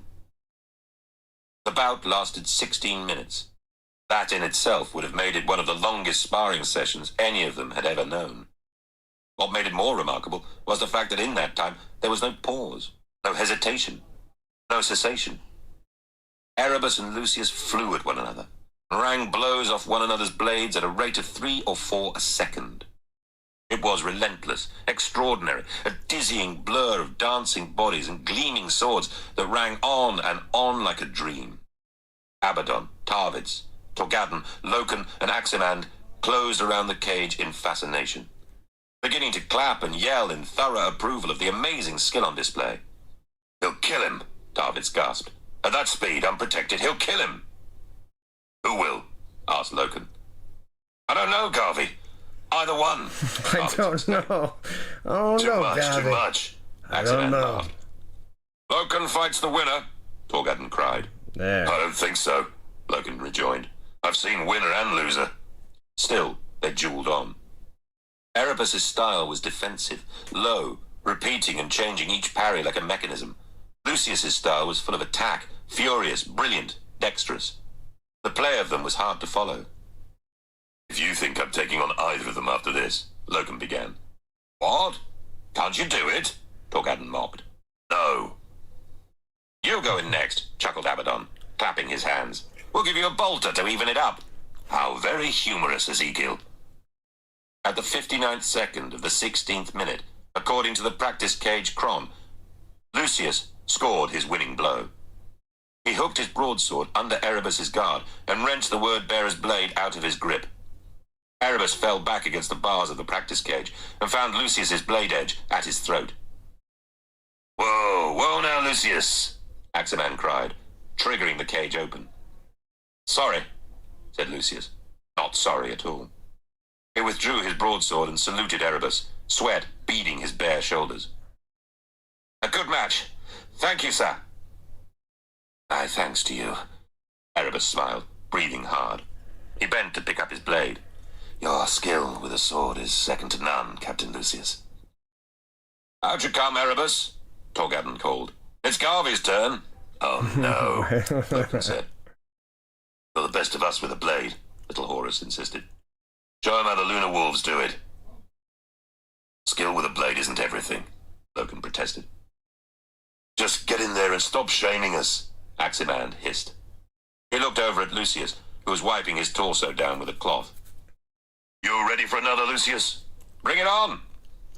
"He's mad," Loken whispered. "Legion honor," Abaddon muttered back, pushing Loken forward. "That's right," crowed Lucius. "Any way you want me. Show me how a lunar wolf fights, Loken. Show me how you win." "It's not just about the blade," Loken said. "However you want it," Lucius snorted. Erebus stood up from the corner of the platform and tossed his blade to Loken. "It sounds like it's your turn, Garviel," he said. Loken caught the sword and tested it through the air, back and forth. He stepped up into the cage and nodded. The hemispheres of bars closed around him and Lucius. Lucius spat and shook out his shoulders. He turned his sword and began to dance around Loken. "I'm no swordsman," Loken said. "Then this will be over quickly." "If we spar, it won't be just about the blade." "Whatever, whatever," Lucius called, jumping back and forth. "Just get on and fight me." Loken sighed. I've been watching you, of course. The attacking strokes. I can read you. You wish. I can read you. Come for me. Lucius lunged at Loken. Loken sidestepped, blade down, and punched Lucius in the face. Lucius fell on his back hard. Loken dropped Erebus's sword onto the mat. I think I made my point. That's how a Luna Wolf fights. Understand your foe and do whatever is necessary to bring him down. Sorry, Lucius. Ow. Spitting blood, Lucius's response was incoherent. I said we should consider the Interex, sir. Yeah, so yeah, that was the whole part right there. It was like, pow! Punch to Lucius right in the face. I like it so much because Lucius is just such a, he's so full of himself. I love it where freaking Logan just like, kapow! Like, suck on that one. Gave you a freaking knuckle sandwich. Go stew in that for a bit.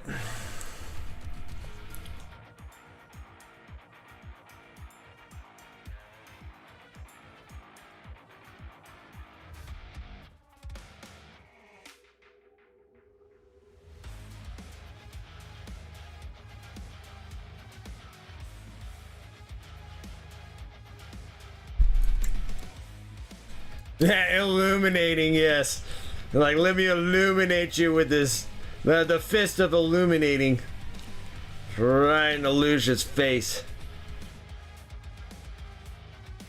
It's nice because, like, when you start getting in, like, the Book of Fulgrim and stuff like that, just, like, Lucius is just, I think that's probably the reason why I don't particularly care lore-wise really about the Emperor's Children.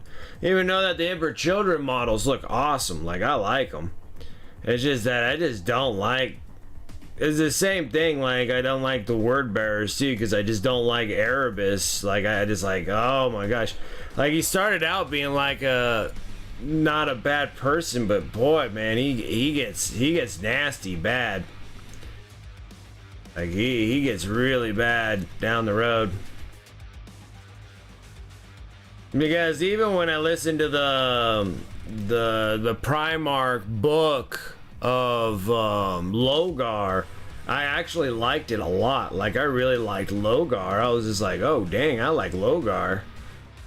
But it just, I think it's just because he's the chapter master, right? Erebus is. And so it's just like, it always wraps around Erebus like all the time. Like Logar is like never anywhere but getting beat up by his dad. His home planet gets destroyed. All these things happen until you like actually like listen to the Logar, the Primarch book, and I actually really liked it.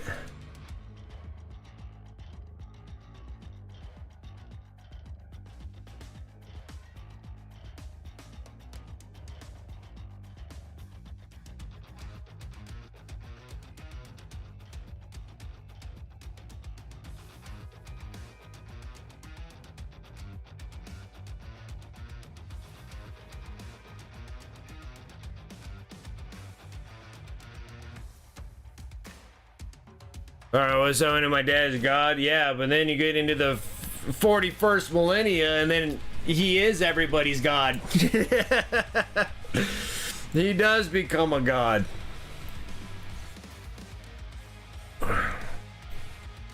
Like, it's just something else. I mean, he's in the ether, he's in the warp. He granted like, he's granting like the Sisters of Battle, like they're all super religious fanatics, right? But then you got like Saint what's her face, and she like came back from the dead and stuff, and it's just like you just don't come back from the dead and still be good. So the Emperor had to infuse you with like a little bit of his power or something like that to keep you away from like the chaos, right? Celestine, thank you. I would just think like, I think that is coming from the Emperor himself. Like, I think he's imbuing them with power after they die for how much they've been doing for the Empire. for the Imperium and stuff like that, that I just feel like that's what he's doing, because he can't go anywhere because he's stuck in a bubble and he can't just come back to life like he should. Which then another thing kind of throws out too on the like the Siege of Terror books, because like Vulcan knows that the Emperor is exactly like he is. What are they called? I always want to say primordials, but they're not primordials. They're called whatever the hell they're called. I always want to say primordial for some reason, and they're not. They're when they Vulcan can keep coming back to life. Got his power from John Chromaticus, but then the Emperor has perpetuals. Thank you. And the perpetual, and I swear, I would see that's the thing. Like I swear, but I have to re-listen to it again because I'm pretty sure. What is it, Malachurst or Malkador? I can't remember what the heck it is. He's one, and I think I swear he says it to Vulcan that the Emperor is like us, that he can come back to life after death. And I thought Vulcan would be aware of this. Malkador, okay, yeah. And good morning to you. Good morning to you. Yeah, so it's like, and I swear Malkador said it to Vulcan, so Vulcan is aware that this is happening when he's down in the vaults protecting the Golden Throne or whatever, where Malkador is sitting there, sacrifices himself on the chair. And I'm pretty sure beforehand he tells Vulcan that he goes, the Emperor is like me and you, we can come back after death. And I thought he was supposed to be sworn secrecy, but still, like, if the Emperor is wounded, you'd just be like, no, brothers, let him go. He's like me, he'll come back to life.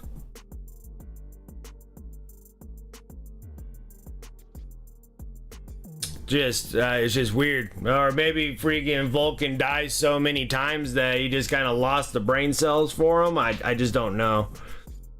I guess I just don't know, like, for a perpetual, if you die and come back, that I don't know if you have all your memories still intact. Like, I think you got your basic instincts intact, but like everything else becomes hazy afterwards, because the fight with Vulcan and Magnus was unbelievable too. I think that thing was freaking awesome.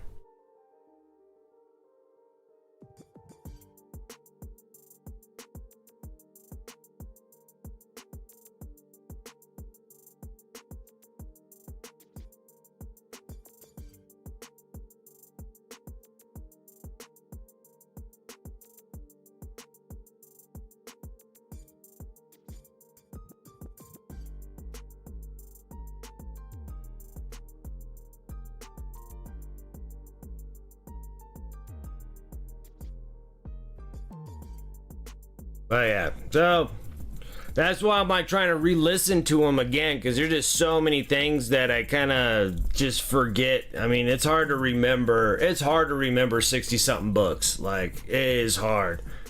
So I think it's just trying to keep a familiarity of it when you're listening to it. Because like things get changed, characters get mixed up with others, and like I do it a lot. And then so I'm like, man, I need to keep myself a little bit more fresh on that.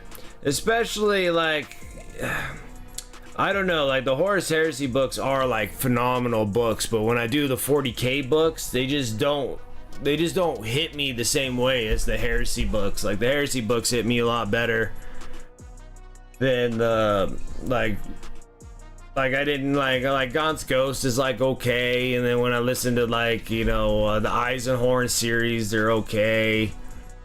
I like the Cyphus Canes because they're just so funny. But then like, you know, like the Ultramarines and all, like I listen to like or the Domesky Bowden books on the Night Lords were okay. But like nothing really strikes me as good as like the Horus Heresy novels. They're so good. Like, a lot of them are. Yeah, about respect about Sanguinius, super dead. Just doing a 6-6 ghost shit with Dante and 40k. I know. To the point where it makes me feel like, well, then also hearing like speculations that like they're, because there was like those things where, oh shoot, what the hell is his name too? He's part of the Emperor's Children also, and he made a Horus. Are you not entertained? He cloned. Is this not why you are here?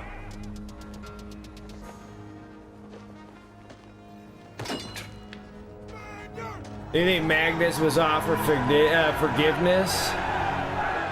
Or it was fiction, as Vulcan mentioned when he fights him in the webway?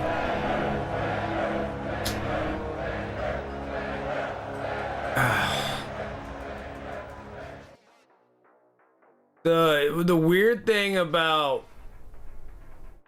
Magnus when he was in the webway, when that was going on, I almost wanted to feel like he was offered forgiveness, but then also I have kind of a soft spot for freaking Magnus. It was just kind of strange because it doesn't look like Magnus was doing anything for Horus at all. Like, he was in that webway, and I don't know if he was in the webway to fix the webway, or he was just making it for, like, chaos to come through. See, like, again, I'm gonna have to re-listen into that moment there, because that's when Vulcan walks into the webway, and he sees Magnus, and then, you know, telling him to stop doing what he's doing, and then I don't know exactly, like, Magnus was restructuring the webway, but I don't think it was something that was against. I just don't think it was something that was, you know, for the chaos side. Like Magnus to me, because he didn't take a side. He didn't take either side. He didn't like what Horus was doing, and he was mad at his dad for being mad at him for breaking the webway. But then Magnus is smart enough where he can help him rebuild that if the Emperor needed it. So I don't know. I will have to listen into it again, because it almost felt like there could have been some forgiveness there for Magnus until Magnus restructured Vulcan.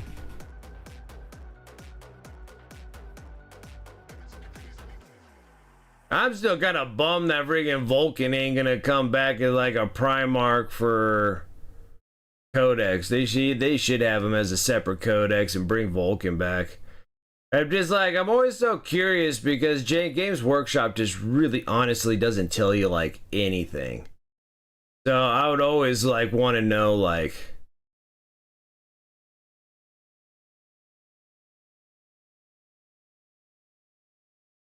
I just want to know. Yeah, like he wanted to go after Horus. Like I don't think he ever really trusted him. Like he was the one that ratted him out to the Emperor, going like, "Hey, Horus is full of chaos. Like he's the heresy, you know, and stuff like that." And I just never thought that like Horus would, you know, he was going to do anything to Horus.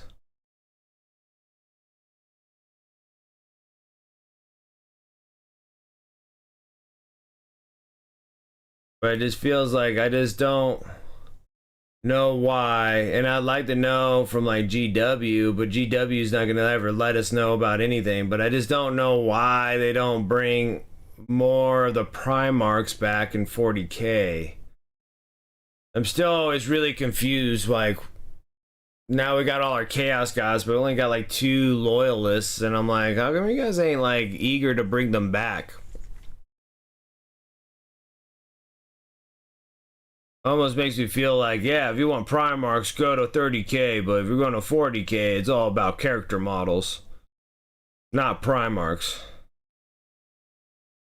Which they are, you know, the first captains and stuff, they are awesome characters, even in Horus Heresy. Because I'd be stoked if they bring freaking Sanguinius back, dude. Even if he's a clone. Even if he was a clone and not nearly as strong as he was back in the Heresy times. And then that's what... there's a book in 40K that I need to listen to too, and I think it had something to do with the Necrons or whatever. And supposedly they have Sanguinius's blood.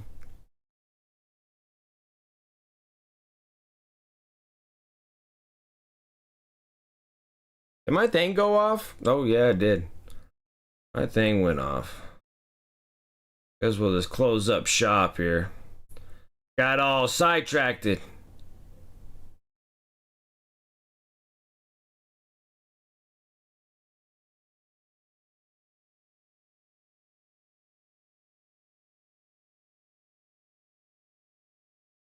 Oh, sidetracked. Almost there.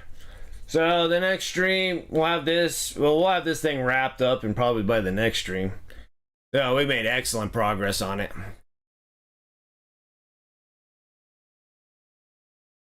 They brought Robbie G back in 8th. 9th is Angron.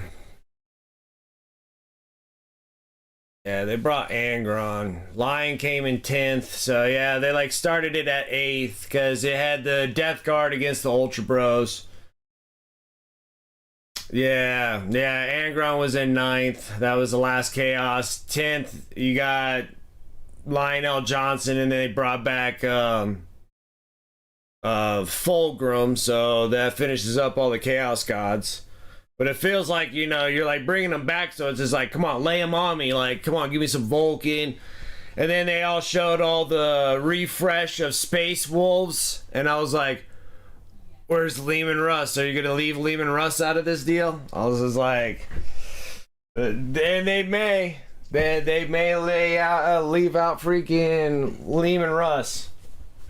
Like I said, I don't think Lehman Russ is meant for the 41st millennia, because he will start killing everybody, because everybody's going to be a heretic in his eyes. Yeah, right at the end, we got the release of Angron, and then we got a little hint that Lionel Johnson was coming, and then he popped up at the beginning of 10th,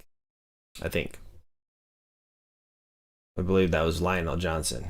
Yeah, so it was like right at the end, like we got Angron like right at the end of 9th, and then they gave us like a preview of some kind, and then they were just like, boom, here comes, you know, Lion will be coming. Like we got like a silhouette or some weird thing, and it was Lionel Johnson, and then 10th edition, they gave the announcement, and then they showed off Lionel Johnson. Or he was leaked. I can't remember one way or another. Yeah, hopefully some teasers. It just sucked because, you know, you had all these little like features here with like you know, the salamanders and stuff, and then they're like, oh, they're just gonna be character models, and I was just like, oh, that sucks. I thought you were gonna bring back Vulcan. That'd be cool. How Corvus bullied Logar. I can see that. Corvus, though, Corvus has been chasing Logar forever, so you're talking about having like Perturabo, Logar. It's crazy that all the Chaos, you know, all the Chaos Primarchs are still alive, they're still around, so you still got Perturabo, you got Logar, that can still make an appearance as one of the Primarchs, to show back up, all imbued with demon and wings, and probably not as big as the Chaos Gods, probably like the size of like Demon Princes would be kind of cool. So like look at like the size of like Rabute Gilliman or Lionel Johnson, but then like having like imbued and have wings and stuff like that, like Perturabo and Logar would be kind of neat. I think it would be really neat. And then throw Lehman Russ. We still need Lehman Russ. We need Vulcan. I don't think Vulcan is completely dead because I just don't think he can die. Like he's a perpetual, so he should be able to come back at any given time. So even though that Magnus did restructure his DNA, but you see it in the Beast Arises in the 31st millennia. Instead of 30k, it's like the 34st, where Imperial fists are getting annihilated, and Vulcan shows up and he's fighting that big Thraka dude, and then he keeps getting killed and coming back and stuff, you know. So, anyways, guys, a lot of fun. We'll chit chat more about this, but other than that, thank you guys for coming and hanging out with me tonight. I do appreciate that. Shout out to the sponsors above. You can use those commands in chat, or you can go over to my Discord, !Discord. They'll be over in my sponsor affiliate links. I also have like the Wicked Dice up there, and I also have my eBay store, so pretty much everything that I paint on here, I throw it over onto eBay. You're more than welcome to catch me before I do it on eBay or before I start on a project. If you want to do commissions, hit me up through Discord as well. But my eBay store, eBay, all my stuff's been going on there. I'm trying to get rid of all my minis that I don't plan on having armies of, so I'm just painting them up. We got rid of a whole bunch of my orcs. We're getting rid of the Tyranids, Necrons, Admechs. I'm just gonna sit here and just start pumping them out and get them out of here. Yeah, and then on eBay, and wants to sell on eBay. The eBay's helping me out on my YouTube channel, !YouTube. I'm going to be doing a bunch of editing and crazy stuff tomorrow, and hopefully start getting some videos out on Saturday. I know tomorrow's Saturday, so probably not until the following Saturday. I should be dropping these Combat Patrol magazines. So with the Combat Patrol magazines, what's in them, let alone just doing the build, prime, and painting tutorials for the miniatures, but actually going in the actual magazine itself and the descriptions and stuff like that. And then there's missions in each one of them of how to play the game with the figures that you have. So it's kind of like that slow development and learning your characters, learning your models, and learning like all your stuff that you're going through. So it takes you through the step-by-step process. So that's why we're going to do that with my son, as we're going to do the Combat Patrol mags. So, yeah, and other than that, then hit me up on my socials. Mostly run through Instagram, but everything kind of like shoots out to all the other socials, so I'm pretty much on everything, I believe. I don't think I'm missing one. Other than that, guys, that should be it. Enough with the promoting. And let me go over to my miniature. Let's see here. Who is on? It's Friday? Here's somebody we haven't done in a while. It's been a while. Go to JT Stark.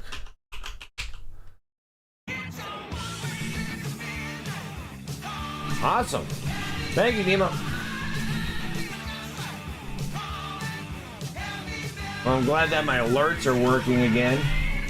That's always a nice thing. Yeah.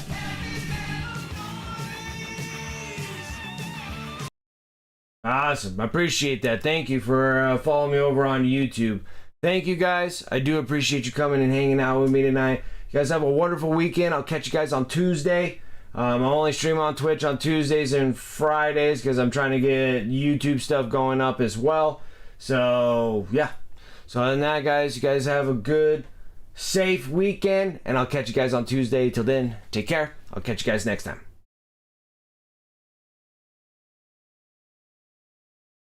I'll catch you guys.